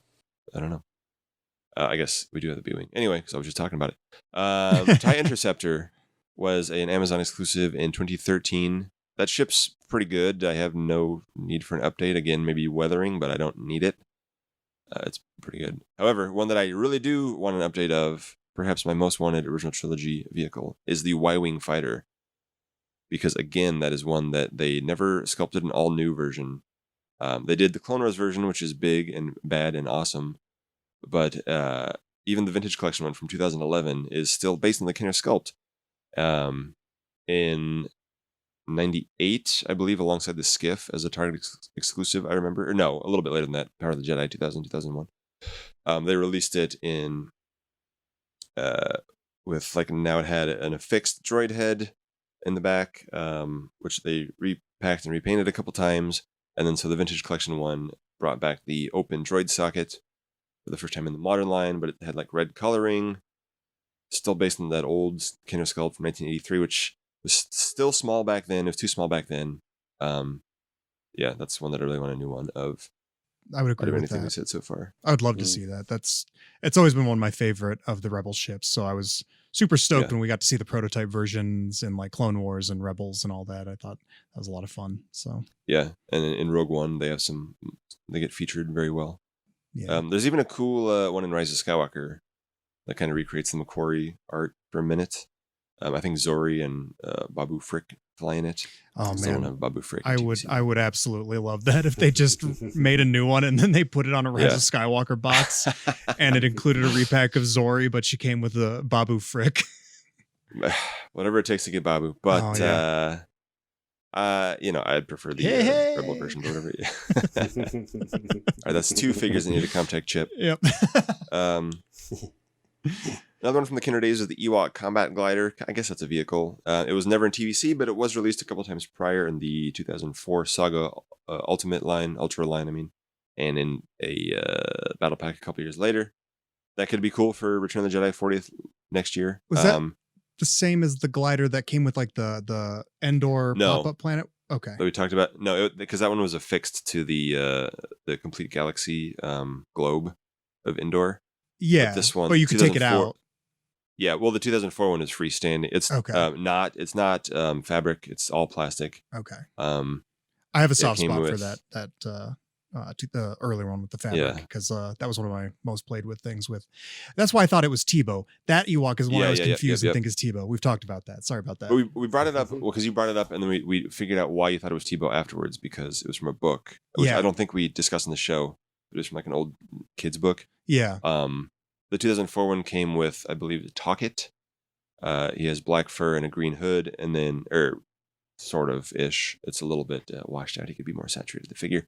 And then the 2009-2010 Battle Pack 1 came with, I want to say, Warrock. And yes, but we need a new Warrock in TVC. That's one of the figures. We'll get into that later. It's a Finish 96 thing. But I don't hate that glider. I could use a new one. I would like it to be able to stand. A flight stand would be awesome, because I used to have fishing line kind of on the shelves, and it would fall down and smash my indoor figures all the time. So I could never quite get it to work out. So I'd love a flight stand on that guy. So okay, now the big one for Return of the Jedi, which gets brought up a lot, and I wish Tyler were here for this, but he is not. I want to hear this hashtag Tyler rant on this one. Oh, don't worry, we will throw to that after this a little bit. It's the Imperial Shuttle, of course. The Shuttle Tidarium, Lambda class shuttle, whatever you want to call it. Never in TVC. The Kenner mold was repacked without, I don't know if it had electronics, but it was repacked in 2002 without electronics, and in 2006 in the quote-unquote Saga line and in Saga Collection. Has not been sold since. I don't know the aftermarket price on that. Probably expensive. That's another one that comes up, like the Sandcrawler, on HasLab wish lists, because it's another big vehicle from the original trilogy. I will say the Emperor's particular shuttle has never been made. It has a darker gray stripe down the middle of it, if anybody cares. I'm sure Tyler does. Yeah. So, he already has a great display, and he's in the process of adding to it. And I've seen other people with awesome displays of the Emperor's arrival scene from Return of the Jedi with, the procession. Obviously, you need Simalu in there, of course. It's incomplete without Simalu. Yep. It's trash without Simalu. Bearing in mind the mold is as old as Simalu, of that shuttle mold, then it'd probably go with it anyway, wouldn't it? Yeah. So it's another 1983 design, but hear me out. I think it does everything that it needs to do. It looks pretty good for what it is, in my opinion. You can tell me I'm wrong. You can tell me I'm dumb in a minute, as I'm sure Tyler will in the pre-recorded segment. It's all it's going to be. I'm going to have him. I'm just going to put in the audio of him pleading his case, and it's just going to be, John, you're a dumb dummy. It's going to be. It needs to be new. Beleaguered sigh with 5 POA doesn't count. Quick. It's a big vehicle, though, isn't it? I mean, it's a big vehicle, but it's still undersized. I know we were saying about this earlier. Obviously, that a lot of them are undersized anyway, but it is undersized. So the question is, if it was redone, would people want to see it bigger? Would that just make it too big as a piece that doesn't really do a lot? I don't know. You know, would it even fit on a shelf at a certain point? that's- Like I don't know what you guys would like to see in a new one. We did see it in The Mandalorian. It got a little bit of action finally, as they were, about to invade the Imperial light cruiser. Mhm. We saw Vader get dropped off. Normally, I mean, it drops people off. It picks them up. It's a shuttle. It is it's a bus basically for Imperials. It's not the most exciting ship. There was the sorry, what? Oh, I was just going to say, this shows how many times I've been watching. I can't distinguish if I'm watching the actual edit or the fan edit that I like of Rise of Skywalker. Because in one of those, a character that shall not be named by me flies that to Exegol to help save the day. No. That's in the fan edit. That's in the fan edit. Okay. Well, see, I like that more. Movie, so, yeah. Mm-hmm. In the real movie, he flies an X-Wing because JJ wanted to show... No, Ray flies the TIE Fighter. He flies the TIE Fighter because he wanted to show the X-Wing next to the TIE Fighter, is what I mean. And then there we have the TIE Fighter on its wings upright, which Doug Cheng didn't like in Mandalorian. It collapses down. Anyway, it makes no sense because they don't have it's established that they don't have a hyperdrive. So headcanon it's the Imperial shuttle that he flies. So well, that's and then they rewrote. They said I forget what they call it. But it's a TIE Fighter that actually does have a. Not only did it survive the Death Star explosion and 30 years in the water, but it has a hyperdrive. Well, I guess similar to how Luke got the only stormtrooper belt in the entire history of the Empire that has a grappling hook on the Death Star. I can find that Kylo got the only one that has a hyperdrive. Yep. Whatever. Yep. So anyway, no, it is not in Rise of Skywalker unless you're watching whatever fan edit you like. But it's better that way. It's been in a lot of shows recently. For me, mine does what it needs to do. It looks cool on a shelf. It sits there. The wings do open. It's a little janky. The foot pegs inside are sized to the old Kenner figure, so it can't even fit modern figures. I don't need a new one, honestly. It's an iconic vehicle, and to be honest, it's been such a long while since we've seen one. It wouldn't be bad to see it again. No. It's sort of one of those things where people who didn't get the chance, I say first time around, but the last few times, it'd be good for them to pick it up. But I don't have one. Again, it's this thing. If they're not going to go on shelves because retailers are too worried about stocking big vehicles, then it's one of those things that's either going to have to be an exclusive, isn't it? Someone's going to have to pick that up as an exclusive. So, and then it would be a repack because no one's going to pay for a whole new mold. So it sits in a weird area where you think, well, how would we get it out again? How would we see it? But yeah. And I appreciate that a lot of people didn't get it. I mean, it was 16 years ago the last time it was updated. Looks like I'm looking on eBay right now. The old one, the 84 one, goes for like $200 right now. The new one, a little more than that. Newer version, a little more than that. I don't know a new one wouldn't. I don't feel like it would be a significant enough upgrade from the old one. That's my problem. Like it would be cooler, could be bigger, could be a little more detailed in sculpting, could have a better interior for sure. But the old one isn't so bad, and a new one couldn't have so many improvements that it doesn't get me that excited, I guess, personally. I would, of course I'd love to say all new. I'd love to get a new, all new one of those. Cause I don't have one at all. So I do think that if they were to take the old one and just make some further tweaks, and,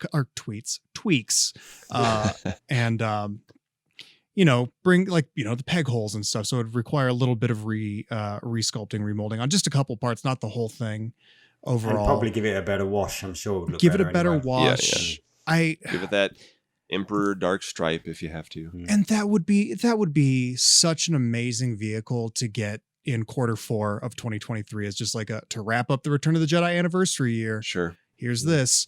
I think that would be the perfect time for that. That would be amazing to get one of those for Return of the Jedi 40, be it all new or a partially redone version.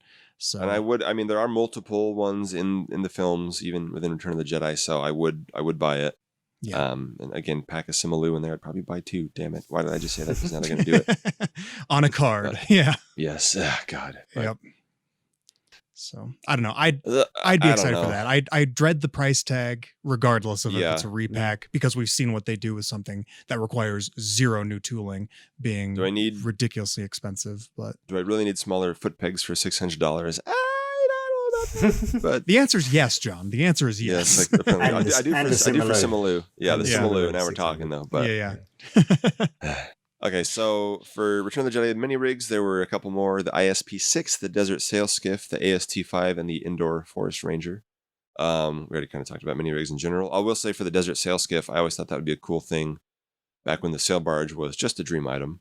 Because I thought it would be a cool thing to include with it for a little quote unquote whooshability, similar to how the 2008 Falcon has the little escape pod, so that you can have something to actually fly around while the Falcon sits on your shelf and never moves. Quick aside, that's the title of the episode. Spell it for me. Whooshability. WHOOSHABILITY. Yeah. Perfect. Love it. With these vehicles need whooshability.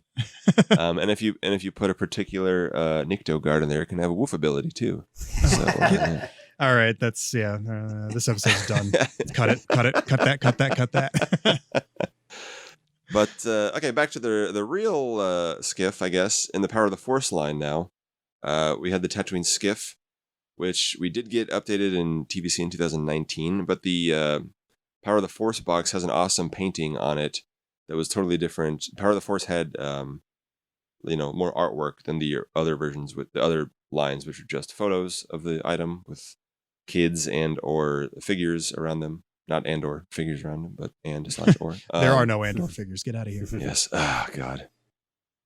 But I call that one done. It's good enough. I mean, the vehicle's great. Ewok battle wagon. Wait, you call the skiff good enough? That thing's amazing. No. I mean, like, if you really want to split hairs and put it out in a Power of the Force box with a painting on it, you could, but I call it a good enough update to that. The vehicle itself is perfect and needs perfect no notes. No. Yes, the vehicle itself is great. Box. It's just the packaging. It's good enough. Yes. Okay, yes. Gotcha. Sorry, excuse me. But if I say, a 40-year-old Imperial shuttle is good enough, I definitely say that a 30-year-old Tatooine skiff is good enough. Yeah, I was going to say, whatever spice you're smoking, I need some of that. So. The other larger vehicle in Power of the Force was the Ewok battle wagon, which has never been remade. Since then, it was retooled and repurposed for the Robin Hood line, Prince of Thieves line in the mid-90s. A lot of the Ewok things were. Yeah, alongside the Indoor Village playset, yeah. But, it's not in the movies. I think, honestly, I haven't seen the second Ewok movie, actually, and I haven't seen the first one in a long time. That's why I haven't seen the second one. I've only been on Disney Plus. I may have for a year. fallen asleep in one of them. Yeah. I can't remember. I don't remember seeing the wagon, to be fair. I got really excited when Disney Plus added all the retro stuff last year, and then I started watching Ewoks for like 6 episodes, and I was like, I think I'm good on this stuff, actually.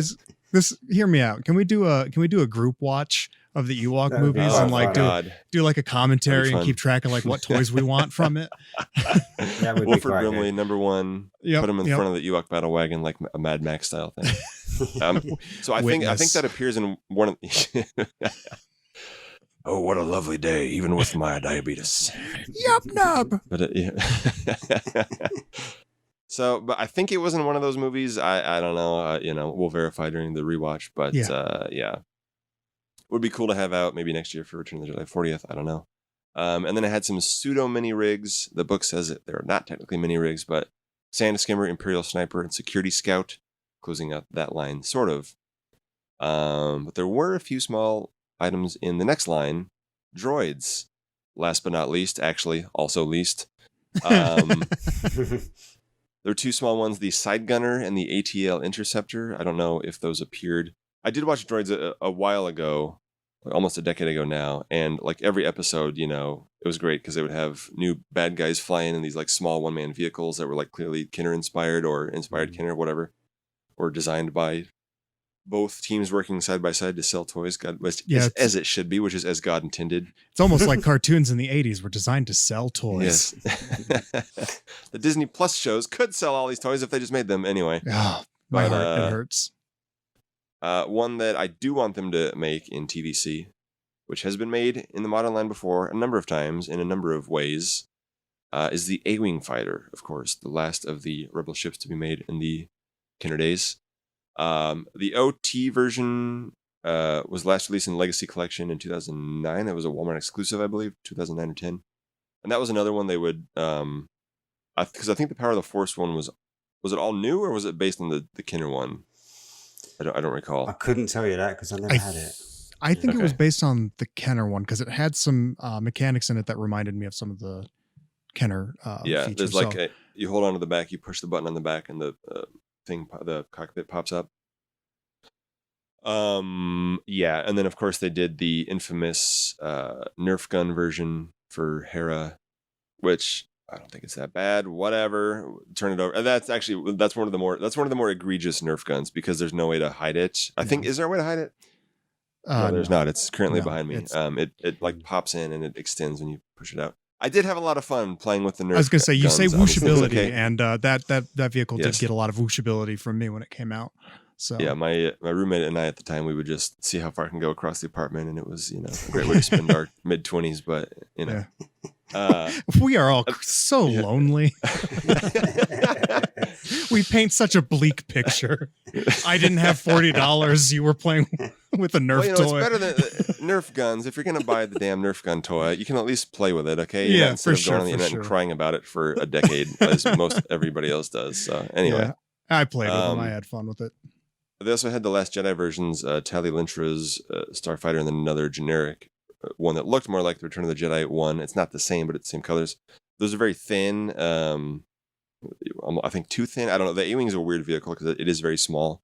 You can see it also at Galaxy's Edge, at least the sequel version. So that is, I would at least like a TVC version. I don't hate the Legacy version. So I wouldn't mind just a repack of that. They could take another look at the schematics, the designs. That would be a great one for Return of the Jedi 40th next year. I would love to see that. That would make and then do a chase version. I'd be happy with that. Chase version, do a Return of the Jedi box first, and then chase version in a droids box if you really wanted to sell. Well, I would buy multiples, so many multiples. Hasbro, come on. we keep talking about the Return of the Jedi 40th, but I know the ship has sailed for the Star Wars 45th anniversary, but we start planning for Empire 45th and the Star Wars 50th. Those are all coming up. So it's got to be something. They did say they'd have more for Return of the Jedi 40th than they did for the others, so I appreciate that. Well, which would be 0 times 0 is still 0. That's true. They could make one figure and that would be exponentially better. Han with the same old legs. Oh, God. If so help me God, I just want to say that right now, if that new Han still uses a single piece of that Han's legs or hands or torso, any piece of that Han, I'm gonna do a Tyler sigh and flip a table. It's that figure bothers me. And yet, I still bought the reissue. Whatever. Yeah, I bought it too. We all bought it. The trench coat hides the flaws. So many times. Some of them. Yes. So, whatever. So, one last droids item, as Lewis mentioned ahead of the show, never released in the actual line, but sort of infamously unreleased. And actually, in the show was the White Witch, which is sort of a sleek white racer. I believe that's in the arc where they race speeders with Boba Fett's involved. Yeah. Does Boba Fett fly it, or the other guys fly it? The other guys, but he's in that. Thal Jobin and George Doucette, and I don't know why I remember that. Yeah, Boba Fett's in there, and he's showing off and not using a blaster because nobody shot a gun in that show, but he could fly a ship real fast. Anyway, which maybe that's, those guys actually reminded me a lot of the mods. They had kind of the similar haircuts, one of those girls, and I mean, that's probably what they were inspired by, the mods were, because we know Rodriguez, is all about that stuff. Sorry. All that Kenner era stuff. So it's possible. I'll give him the benefit of the doubt on that one. But so I don't know. That's another one that I thought could be a fun candidate for retro collection, as we were saying, just because that's one of those, unmade items that sort of hold. I hold a candle for the unmade items, the parking lot items of the modern line, but a lot of people do that for the Kenner line, and there's a whole rabbit hole of the unmade, the 86 pitch, which I would like to cover at some point, but not today. Yeah. But like one thing I'll say was like the sand speeder, which actually Lego did make. It was a tan and orange version of the snow speeder. It was Kenner as a pitch to extend the line, but it was that and the White Witch, some of these items that didn't end up making it out. And there have been customizers that made. I know Lando Griffin from the Facebook group has a retro White Witch bootleg, if you will. How would you feel So, I about don't know. if they did the White Witch instead of in TVC, if they did it as a retro release? Yeah, that's what I mean. I think that would, that might better scratch the itch for some people than a TVC one. I don't know. I think it would be more appropriate that way for I me. think it Also, would be it's- more appropriate. Yeah. It's also incredibly risky, so it'd probably be cheaper than a $100 TVC version with, I just think it would be perfect for the folks such as yourself that would hold the candle for the unmade items of, yesteryear. Yes, yeah. And, I agree. Yeah. I don't know. I think that would be fun. Just like, hey, this thing that you never got, but almost did. And it's released as it was originally concepted. So Yeah. I agree. I don't think they're ever going to move past the, I don't think they're ever going to do more droid stuff in the modern line beyond R2-3PO and Boba. Yeah. It would be cool. I think White Witch would be awesome. So I don't know. If we get a Kybo Ren in TVC before we get a Kylo Ren. Why I oughta. They had those TIE fighters with just like pirate symbols on the side. So that could be another. I'm surprised they didn't do that when they did the rebel insignia on the side of the TIE fighter. That was just one of those items. It's like, oh my God, where are we going now? Back in the day. But anyway, so those are the Kenner vehicles. There's probably some that I missed. So yell at us online and tell us what we got wrong. But yeah, that's my list. I'd be happy to see quite a few of those in TVC in some form or another, either as a repack, repaint, or some of them definitely all new. The OT is notoriously well covered. Who knew? Yes. Yeah. But so I guess I want to go through that list to also say, people complain about vehicles and OT stuff not being in the line, but they have been covered quite well, if not in TVC, then in the modern line. So like, I don't care about the Rebel transport really. Some of these could use upgrades, but I'm happy enough with the versions that we have. So I would generally rather see fully unmade stuff. I do want the Y-Wing. I'd like it in a TVC A-Wing, but generally speaking, let's go with some new stuff. How about? Exactly. Well, and yeah, Lewis, you had mentioned that too, where anything that's unmade is more exciting to you than something that's already been covered before. And we've talked about it too a few times with seeing things like the Sandcrawler popping up on the HasLab requests. I know we're part of the push of, asking for HasLab figure packs to further flesh out the figure offerings of the line so that there is more figure support if they do bigger items, and also getting TVC caught up with some missing, egregious omissions from the line. But yeah, whenever we open up the floor for HasLab requests, you've got stuff like the Ghost, you've got stuff like the Sandcrawler, where yes, these are big dream items. And as we've mentioned before, retail is hesitant to do so. I think that would probably be the only way to get a brand new Imperial shuttle would be through HasLab. And I think it would do fine. Shuttles would do fine, or like not shuttles, vehicles do fine. It's the tried and true formula for HasLab. So you sounded like Qui-Gon there with credits will do fine. Credits will do fine. Mind tricking Hasbro. Shuttles will sell. Shuttles will sell. Yeah. I don't know about that. We'll see. Yeah. Some kind of Jedi waving your hand around like that. Yeah. It's just, vehicles are the obvious thing to default to for HasLabs. Because again, it's what we've seen so far. Yeah. The two successful TVC ones have been amazing dream vehicle items. Black Series, I doubt vehicles would be. I know I see a lot of Black Series fans like, when are we getting the Black Series X-Wing or a Black Series TIE Fighter? It's like, well, you already got a TIE Fighter once. It the bed and no more. Sorry, guys. So I don't foresee any vehicles coming to them. Even as a HasLab, I don't see that happening. They couldn't even get a Rancor past the line, and that's a cool scene piece, but whatever. I don't know. As far as the Ghost, I know, it comes up a lot, like, and John Miko in the Star Wars The Vintage Collection Facebook group ran that poll a month or two ago asking what people would want to see as a HasLab, and that won the poll, at least from the options that were given. And it does come up a lot. And people, when we did those HasLab figure packs, the Rebels pack, when I did those concepts, the Rebels pack was far and away the most popular of the four that we did. Yeah. Because I think that's the property that a lot of, it's coming back. We've discussed it a lot. Yeah, we just don't have anything. It's just a big gaping hole in the collection. Completely ignored. Yeah. I want to see how big, because I don't know how big the VCX 100 Light Fighter, aka the Ghost that we know, how big it's supposed to be. To a Falcon? Is it that? That's what I think. I'm I'm hitting the Wikipedia right now because I'm not a ship size guy. I'm a background character name kind of guy. But I think it's slightly bigger than the Falcon. Is it? Yeah. So it's taller, and for sure. Because the Ghost Crew spends a lot of time on it. They are the Ghost Crew. They spend a lot of time on their ship, but it's like their home. That they each have their own room or they share with somebody else. But there's like a common area. There's the kind of the hold area. There's a lot of different and the space Phantom. on it. There's the Phantom docks. Both Phantoms dock in the back. There's a cockpit where 4 people sit comfortably. Let me see. So Wikipedia says the Millennium Falcon was 34.52 to 34.75 meters with a width of 25.61 meters. And a VCX is, it's about 10 meters larger each way. So that's pretty big. It's pretty big. But, I think when most people think of a Ghost, they imagine the BMF, the Big Millennium Falcon, as sort of the guideline for it. Anything bigger, you would really start to struggle to find space, wouldn't you, in a collection room anyway? So I can't even find space for the Falcon currently. I've still got the one from a couple years ago boxed up. But so I mean, that is a consideration with all these vehicles. Again, as we said, with any of the capital ships, it's hard. But even something like the Ghost would be hard. It is, it's, if you watch Rebels, it's in probably every episode or close to it.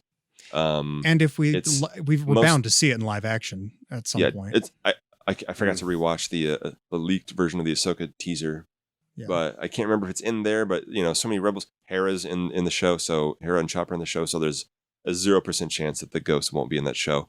And it was, of course, had cameos in Rogue One, back on the big screen right now. Probably not when this episode comes out, but and Rise of Skywalker. Not that that's any reason to produce a $500 ship, but. But it's something I think, that's the hang up I though do with want to it see is it not having figures for it, and that's why the HasLab figure packs come in. That's why we're talking about them. So my most wanted HasLabs at the moment would be a back-to-back Rebels crew and the Ghost. So you'd have to do the crew first, I think, to get them to back the vehicle after. Because so many people would be. We still have some, and that's another topic we'll go down. But so many of the vehicles and playsets of the modern era still are missing important figures. Maybe not popular figures, but popular requests. With the Rebels being completely absent, I think putting the figures out first would be a good idea, and then the vehicle. However, since we are probably seeing it in Ahsoka, would you guys want to see it as like an Ahsoka release in HasLab? Because we're almost definitely, I'm sure we'll be getting a Sabine.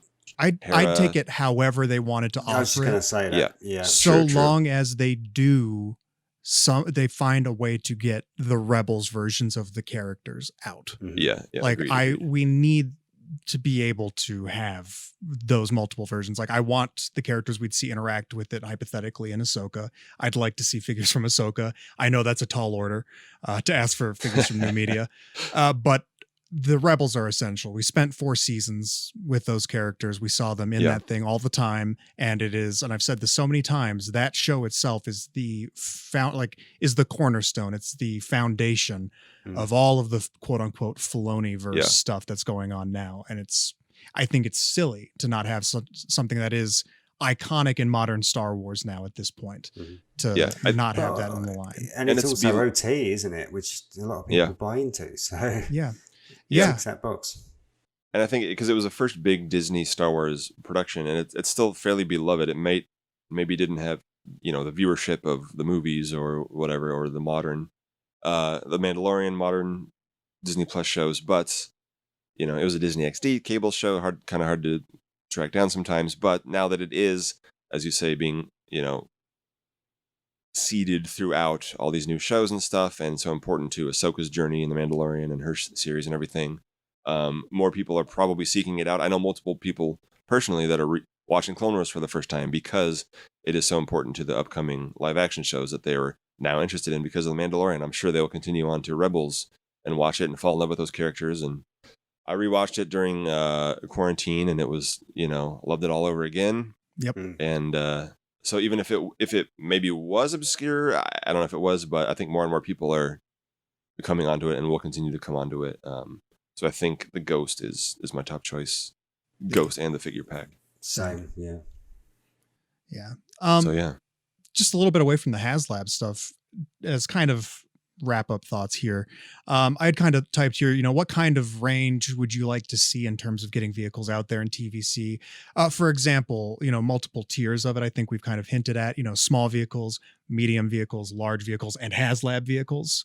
Is that some kind of classification breakup that you think would be something to experiment with? Or how are you envisioning, what kind of price points, what kind of vehicle lines are you guys thinking of? Well, I would literally love to see one vehicle on shelf first, for sure, which we have not seen in a long but time. Then we'll get into sure. Yeah, say that we are in vintage collection we start seeing more, as we're seeing more figure diversity in terms of standard release, exclusive release, a couple dollars higher, deluxe releases, that kind of thing. Yeah. Well, yeah, I'd love to see that. I mean, in previous lines, Shadows of the Dark Side, Clone Wars, Beyond, before and after, they'd have Class 1, Class 2, Class 3 vehicles, And they did that with the sequels and the Force Link stuff. Yeah, true. Yeah, even those. Where you have like your single person ships like Rey's Speeder and Ezra's Speeder and stuff. And a little beyond that, you have the Starfighters, the A-Wings, the whatever. And then above that, you have the $40, $50 X-Wings, whatever, which again, obviously they'd be more expensive now. And especially because everybody needs a million paint apps and moving pieces. So they're going to be more expensive. I don't even know, whatever, but that's another tale. Yeah, I would love to see it. I think, as we've said, pushing over $100 at retail is probably not going to happen, but up to and including that, I think would be good. I'm curious to see what the speeder bike is going to look like in terms of, price, like where it's going to fall in the pricing scheme of TVC. So I think would be probably more worried than curious. Well, yeah, that I'm curious because I think that's going to be a bit of a barometer for what to expect. I can't get over the Slave One repack. That's the $200 for that is that's a kick to the teeth. I don't get that one. It's a strange shame on you, Hasbro. That's not Hasbro, one I agree with or support. Hasbro did drop it over here, didn't they? They got the price a little bit high over here, and they did drop it, but it's still round about the price of the throne room. And again, you just look at those two and you go, totally completely newly tooled throne room with figure, all those little accessories, and then you got this side, you've got a repainted with new figure, but. And they're a similar price, and that's where it's insane. But we talked about it earlier. I guess they must price these things accordingly. Perhaps one offsets the other. Who knows? Yeah, same with the X-wings. Like maybe they can say, Luke's X-wing helps pay for Poe's. I don't know. Yeah. Maybe this is the counterbalance to the playset sort of thing. As far as the speeder bike price, I think I'm sure it was $20, $25 when it was a Toys R Us exclusive 10 years ago. So 50. Yeah, so 50 now. Because in looking at Black Series, the 2014 speeder bike, newly tooled speeder bike, newly tooled Scout Trooper was $40. They repacked it 6 years later. The only new tooling was, I guess, a new flight stand, or maybe it was a repack flight stand, and the Grogu in the satchel. New paint, new wash. It was only $10 more. It was $50. Yeah. Well, now that thing is a hot commodity. I didn't realize that was so hard to get. Oh, geez. But so $100. Wow. Removing a $20, $25 figure, that ship was, $20 in 2014 without the figure, if you include that, and then 25-ish in 2020. So, but so that's what I'm basing it on when I say that, I think small vehicles could theoretically be around that price. Yeah. If throwing a figure, obviously it's going to be a little more. I'm hoping, I don't know, I'm worried it'll be like $40 with the Scout Trooper, even if it's only a partial retool, whatever.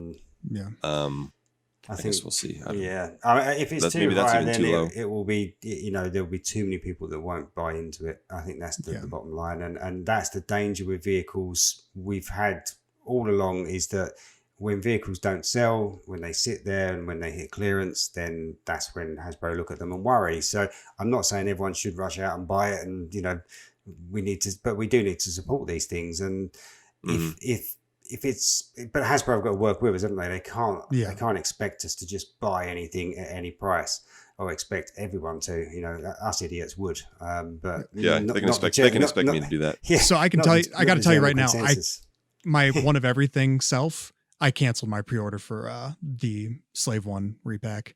Oh, really? I just cannot justify it. I might end up reordering it, but right now, the more I look at it, I'm just like, dude, yeah, it's a lot. I'm having a hard time with that. I mean, I ordered it.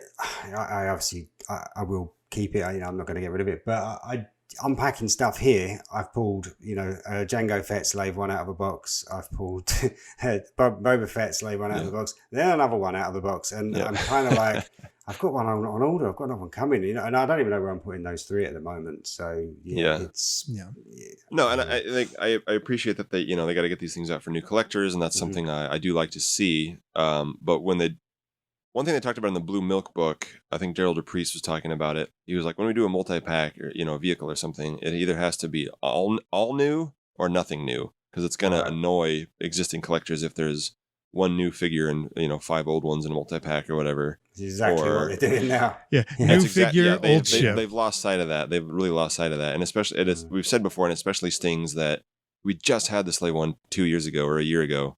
Yeah, depending on when. It's been in rotation for 2 years, so. Yes, so it's not it's still sitting at some stores. I know Zavi, where I got mine from, literally just discounted it. GameStop was trying to give them away for a while. So and there's only been like 1 or 2 other vehicles in between those releases, so it's a little bit like, oh my god, we just got this. I don't know. At least give us some other kind of repaint. But anyway, listen to our last episode if you want to hear more about that. Yeah. But as you mentioned, and I said because the Kenner line did have the speeder bike package. So my guess is that for the 40th, they'll just copy that, which, like I said, it was it looks like the deluxe, where it's like a box with sort of a card back thing on the back.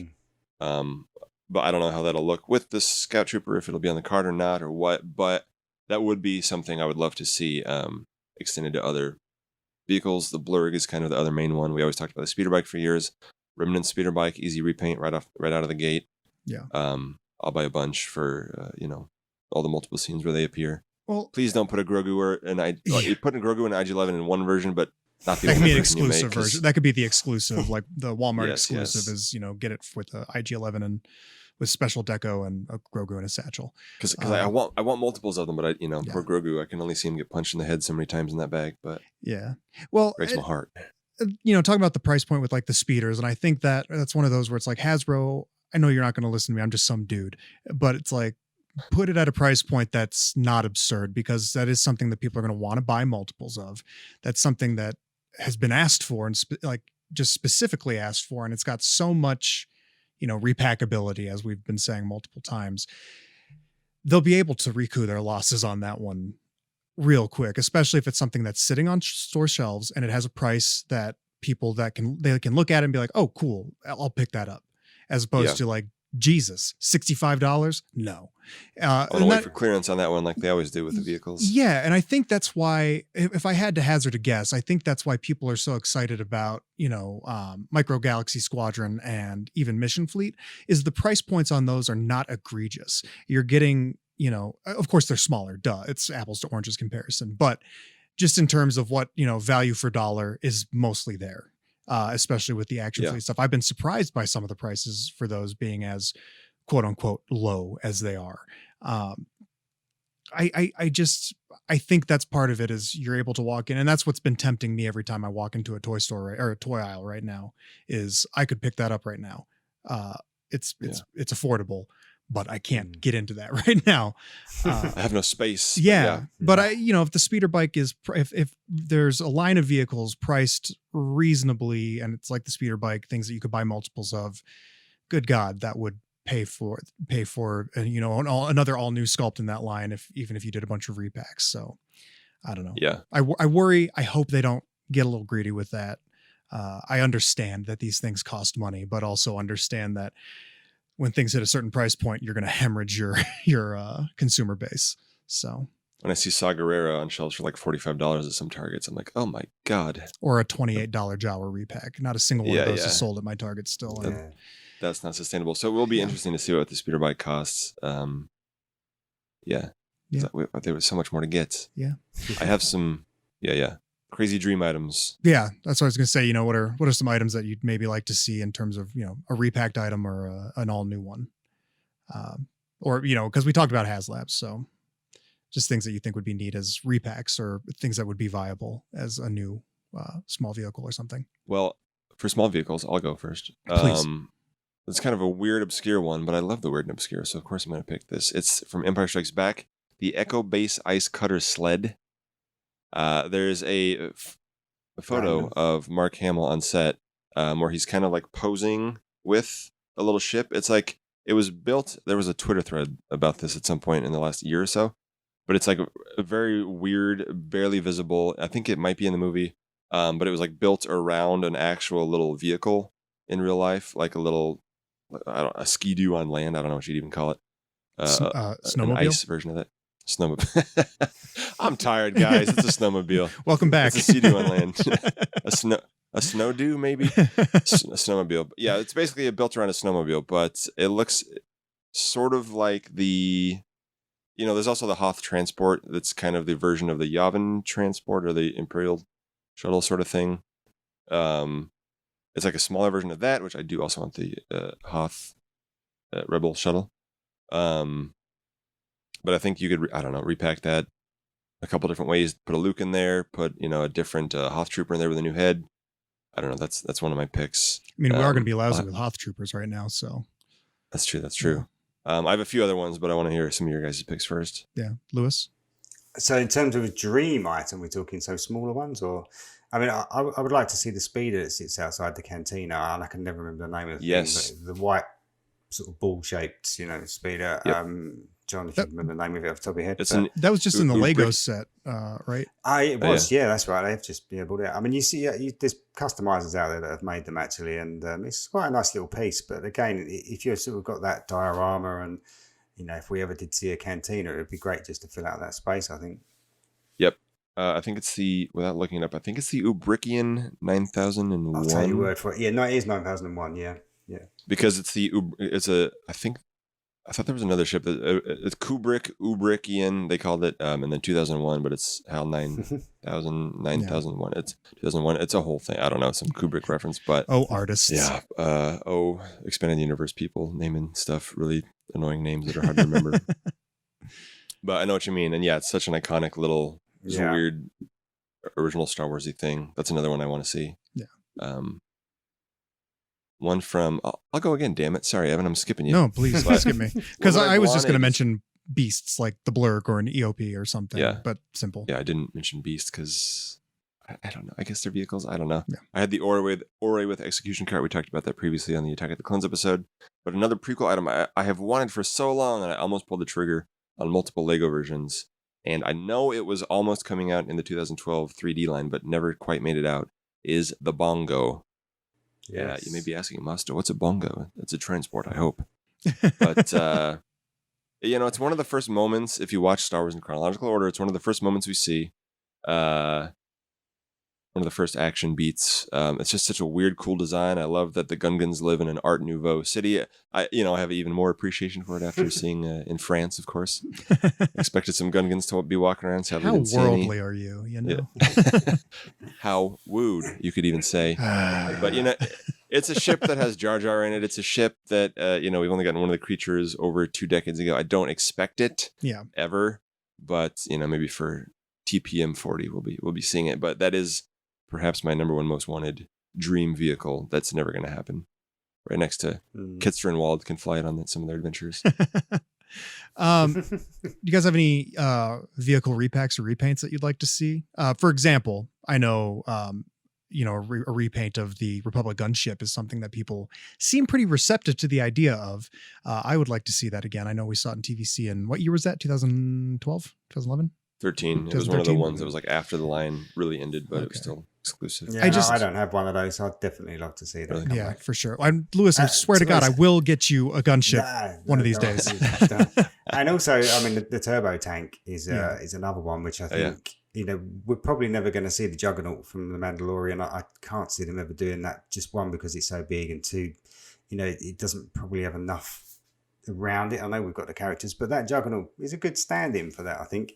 Yeah. And I think a lot of people would take that again, to put with their Din Djarin and their Mix Mayfield. Just flesh out a scene. I would also love to just throw out there, and I know that's another thing I've mentioned many times. You guys are probably all sick of me repeating myself every episode about like everything is the same.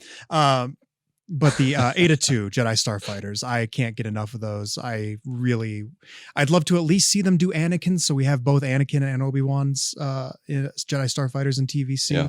I love that vehicle. It's an old sculpt at this point, but the 2005 mold or 2004 was when they did it. I think it's a great vehicle. I would love to see it with some modern deco. I'd love to see some more wacky versions of it. I'd love to see Ahsoka's version. I would love to see, even I'd love to see them do Darth Vader's again, even though it's not necessarily canon. But take up too much space either. Actually, it's quite a nice compact little ship, isn't it? Yeah, it doesn't take up much space. It's a vehicle that gets a lot of screen time, a lot of interaction throughout. A lot of the prequel media.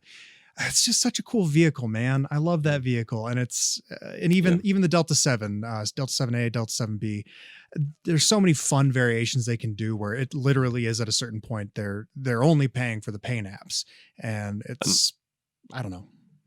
I mean, they really did so many of those back in the day. They did, but I'd love to see them kick the dust off that. And even because a lot of those are commanding pretty high value. I mean, the Vader one is expensive. I know I got a Mace one for like $60, but it was not bad, but not my favorite paying $60 for it, which was, I'm sure we'd pay that now, more than that now. Yeah.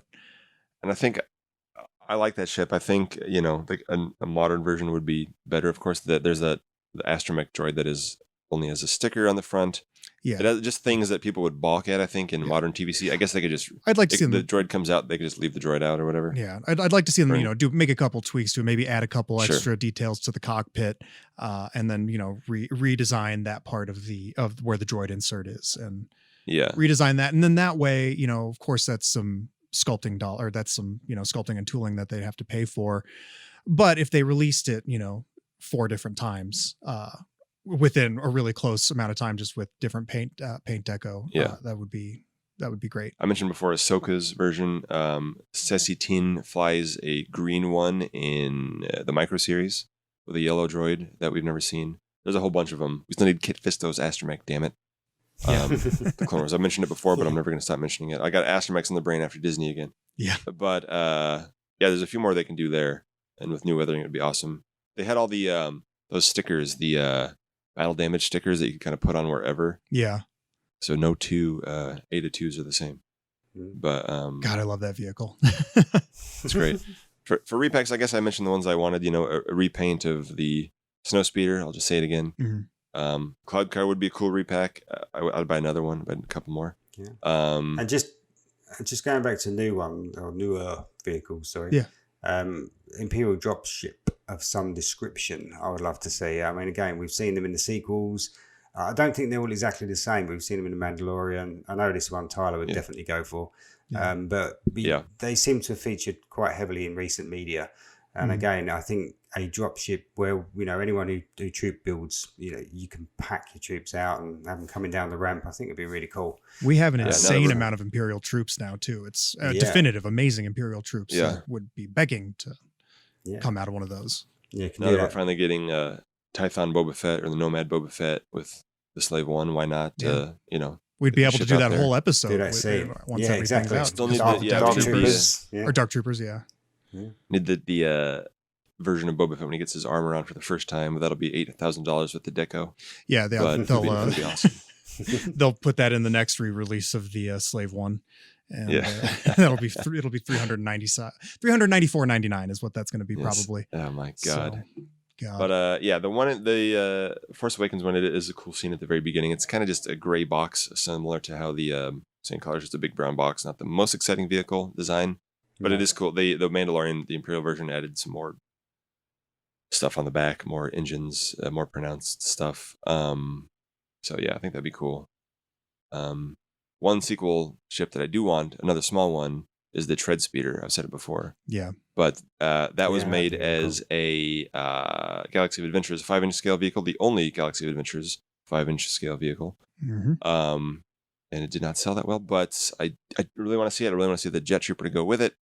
They fly now. It's not even they fly now?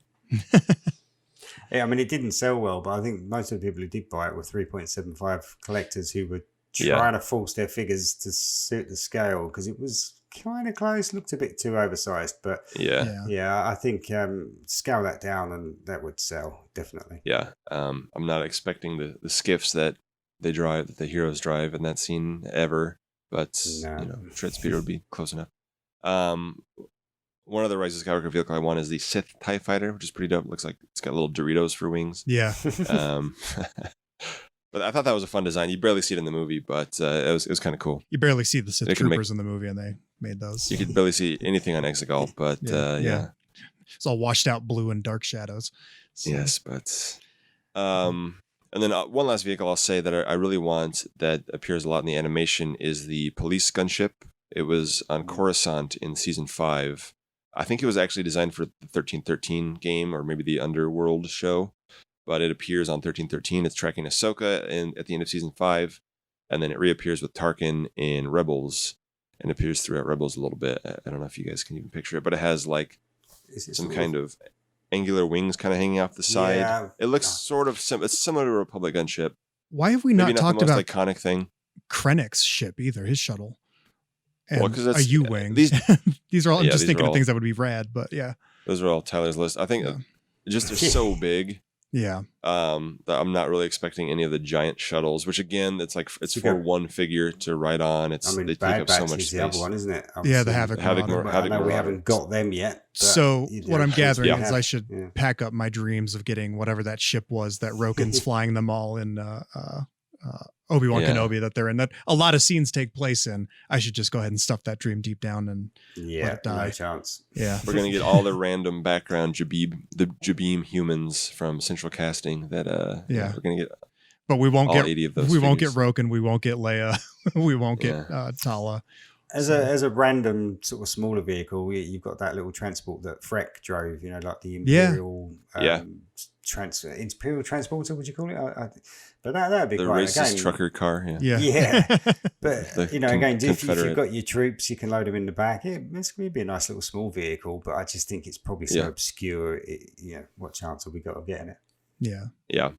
The other vehicle, of course, we talked about it before, but that we need, it was, of course, obviously awesome in Book of Boba Fett. If it's not on their radar, they gotta figure it out. It's the N1, Mando's N1. Obviously, that's the big one right now. Yeah. We know it's coming back in Mandalorian. Maybe it'll coincide with season 8 of Mandalorian down the line. After it's been destroyed for 4 seasons. Whatever they got to do. I'm sure they'll announce it whenever that's destroyed in the show. So I'd at least like another repack, as you mentioned, would be the 2012 Naboo Starfighter, which is great. It was really hard to get. I got a couple of them though when they blew out that line as the Shadows of the Dark Side line. Like I think I've mentioned it before, but yeah, it was great. Did you guys get that? Was it easier to find overseas? I can't remember. I've got the older ones. No, I've only got the older ones. I think the newer one, it may have been. It was sort of one of those things that I looked at and just kind of, I've got one. I don't know. I didn't really appreciate perhaps how much better it was. My own stupidity. You always buy it and then you sell it later if you don't. Well, yeah. Buy high, sell low. At the time. Yeah.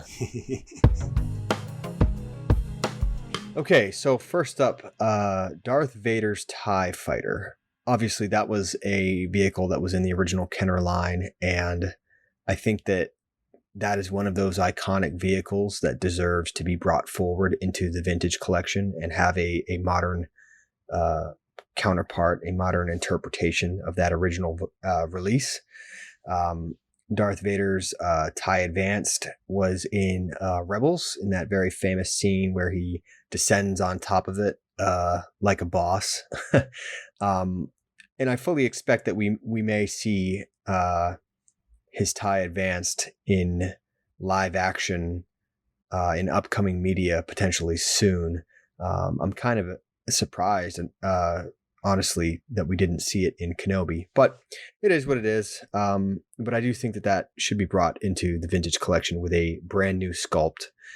I think people would go nuts for that, and it would sell very well. I think it's long past time for a new sculpt for the TIE Advanced. For the Sandcrawler, the Disney Parks one doesn't count. That's not a Hasbro product. So right now, I have the Disney Parks Sandcrawler in my collection because that's the best existing Sandcrawler that we have for the 3.75 inch scale, as far as I'm concerned right now. But that, again, it's not a Hasbro product, so there is no real definitive Sandcrawler because all the other ones are massively underscaled and not nearly as detailed as they could be, and as Hasbro is capable of. I think that a Sandcrawler would likely have to be a HasLab item, but as Tim from Boss Bounty has said many times, they could include or make as tiers various things such as the Jawa gear, the antennas and whatnot up on top, as seen in The Mandalorian, and the skull up on top as well. There's a lot of things that they could do with the Sandcrawler, but I do think that a modern vintage collection interpretation is one of those things that they should do with the Sandcrawler. The big AT-AT that was released in the Legacy Collection and the Vintage Collection absolutely needs to be re-released, 100%. That's one of those things. I mean, they re-released the Millennium Falcon, the big Millennium Falcon, with a price tag of $400. So I see no reason why the AT-AT couldn't also be re-released with, an excellent paint job that they're capable of now to make it look less like a toy and more like a collector's item. They could retool sort of the gun cannons in the front to be more realistic style and less like a toy, and sort of tweak the AT-AT to be more of a collector's item than a toy. So that's definitely a viable repack option in the vintage collection. I think that a lot of people really want the AT-AT to come back. Even if it does have a steep price tag, I think people would pay it. I really do. Darth Vader's Star Destroyer. Yeah, so this one would definitely be more of a play set. I recently bought the Star Destroyer bridge from Hole in the Ground, and we're eventually going to try to get him on the podcast to discuss his business and all of the items, the wonderful items that he makes. But that Star Destroyer bridge, I'm very much looking forward to putting it together. It's awesome. It's absolutely awesome, and it's something that I wish that Hasbro would make. You can call it the Executor bridge if you want to, and then you could also have sort of his meditation chamber in the rear of it and make it one big play set. It might be so large that it would have to be a HasLab item, but I absolutely think that people would back that, because that would make for such an awesome diorama that so many figures would work in. Mini rigs. On the topic of mini rigs, no thanks. That's not what I need. That's not what I'm looking for. What I need is the speeder bikes and other small vehicles that have appeared in recent media or media in the past that we still need in the vintage collection and that people have repeatedly called for. I don't see people repeatedly calling for mini rigs. I see some people suggesting that it's an idea. I mean, okay, that doesn't make it a good idea. I don't really think they're necessary personally. Moving on, I see lots of people advocating for a new Y-Wing. Absolutely. Let's see. The Imperial Shuttle. Oh man, this is my bread and butter here. The Imperial Shuttle has been released a few times, but it's the mold, the sculpt goes all the way back to the Kenner days. I mean, when you think about it, that's a really, really, really decades old sculpt. And it's one of the most iconic vehicles from the original trilogy, from the Galactic Empire in general. I mean, there's so many scenes in the original trilogy and media that came later that features the Imperial Shuttle. It's such a striking, gorgeous vehicle, sleek and elegant, and there's so many scenes that you can recreate with the Imperial Shuttle. And the current one has some problems. A lot of the wings are uneven, and yes, you can disassemble it and correct the wings to fold up symmetrically and whatnot. I've recently had to do that myself. It's kind of a pain in the butt. I feel like you shouldn't have to do that. I also had to correct the gun turrets on the sides of the wings because they were upside down. The interior sculpt in the cockpit and the rear, the hold, if you will, is very simplistic. I mean, there's really nothing to it. It very much on the inside looks like a toy. And I think that that's one of those vehicles that deserves a modern collector level interpretation in the vintage collection. I think it absolutely needs to be in the vintage collection. It probably would have to be a HasLab, given the size, and if you want to upscale it so that it's, it is properly tall enough, because as it stands right now, when you open the ramp, most figures can't even fit underneath it coming down the ramp. I think that would be a very worthy investment for them to make. And I think people would buy that like crazy. I really do. Even if it was a HasLab, I think it would be backed probably on the first day. I see a lot of people consistently asking for the Imperial shuttle, and it hasn't been offered in 16 years. So the only way you're going to get an Imperial shuttle these days is through some Facebook group or Marketplace or eBay. I mean, it's all going to be aftermarket. And so I think that, the Imperial shuttle needs a new, modern, definitive interpretation that's bigger and detailed and doesn't look like a toy on the inside and isn't a 40-year-old sculpt or however old it is. It's pretty old. HasLab requests. The Ghost seems to be a popular ask. Yes. I think that the Ghost definitely needs to happen. That is one of the most consistently asked for HasLab requests. I think that it would be a very large vehicle, probably about the size of the Millennium Falcon, maybe even a little bit larger, and probably would have a similar price tag, if not more. But I do think that people would back it, even if it was $400 or $500. I absolutely think that people would back it. In terms of HasLabs, I think that perhaps the Inquisitor shuttle or Director Krennic's shuttle, or even Kylo Ren's shuttle. That one's a little bit more. Not sure how people would go for that, but I think it's a cool looking shuttle. Even if the media isn't my favorite, I would still back that because it's a really cool looking shuttle. And we can just pretend that the First Order is actually cool. But a Republic gunship is one that I see asked for a lot. People, the existing Republic gunship is good, but it could be better. It could be more definitive and less toy-like. A lot of people would like to see a gunship that can carry an ATTE. So there's a lot of options out there. Yeah, that about wraps it up, I guess. I'm going to call it here, Evan. Thank you. Yeah, I mean, there's so much they could do. I don't know.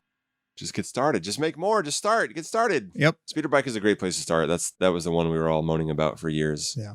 After Mandalorian. I think that's why it was easy to get excited for this kind of conversation about, talking about vehicles is, hey, we're, staring down the barrel of potentially maybe seeing more vehicles, smaller vehicles, seeing how that fares realistically in terms of, is the juice worth the squeeze on the vehicles for Hasbro? Yes, let's make them see that it is, I hope. So, and I just wonder, just obviously to tack on to that, is if they do larger vehicles, do you think we'll see them as part of this Hasbro Pulse expression line, that the throne room has taken, rather than expecting to see them sitting on shelves? I mean, it may well be the only way we're going to get those. Yeah. Yeah, the kind of in between, not quite a HasLab, but still direct to consumer. Yeah, I think it's a good idea. I think so. If the playset was considered a success for them, hopefully we'll see more of that expression. Whatever works. I mean, if retailers only want tiny vehicles, then I don't know. They got to figure something out. So hopefully they that is a way. can sell us to vehicles piece by piece. It'll be like a build a vehicle line, but each wave will come with little tiny pieces that you build a larger ship for after 2 years of collecting. So we've got the Tantive corridor. When do we get the rest of the ship then? Yeah. That will be in time for the A New Hope 120th anniversary. So Perfect. Yeah. I'll be there. We'll all be there. Yeah. We're all gonna look at us. We're so healthy and loved. We're gonna be around forever. We'll be able to afford it. All right, gang. Any final thoughts on that other than we just want vehicles? Let's do it. No, sorry for being so jet lagged. I am very tired. No apologies. Sorry for forgetting what I'm not jet lagged. I'm just tired. Yeah. I'm tired too. This is what I'm readjusting the lifestyle change of working normal weekdays and then weekends are actually free time. Yeah. So what is that? Happens. But now I'll be able to afford even more fun stuff. Yippee! Yeah. They should never have employed me in the first place. You're going to run back out and order that Slave One again, aren't you? Yeah. I think my first payday is Tuesday, so I'll just be like, I'll just reorder that piece of junk. Call it good. That extra dirt is really worth it. Yeah. Woo! All right, gang. Well, I think that does it for this episode. Yeah. Good. Neat. I'm sure I'll find a place to put Tyler's moaning about Slave One and the Imperial Shuttle somewhere in there. If hopefully he records that, so we can do that. 5 minutes after we stop recording, I'm going to smack my forehead and remember some vehicle that I've wanted for. Hey, you almost forgot the Millennium Falcon. I on did. The Kenner one, so. I was playing as well when you said repaints. Yeah. I was thinking, my brain just wasn't going anywhere. Yeah. Like, I don't know. I get you. What's already All the new out there. stuff. So, yeah. All right. As always, listeners out there, if you enjoyed the show at all, please do us a favor and go to the link in our link tree on Instagram at SWTVC and do the rate and review of the podcast. That does kind of help us out with the algorithm and with our statistics. It's always nice to get feedback too and engage with you guys. Never hesitate to reach out on Instagram or anything either. If you just want to talk with us about stuff. Next time we do one of these, I forgot for this episode, but I will put I'll put a thing in the story again, because I really loved going through community questions and answering those to the best or jokiest of our abilities and seeing how those go. So yeah, I think that'll do it there. As always, gang, balance the scales, Hasbro. Keep 375 alive. Finish the 96. And may the Force be with you.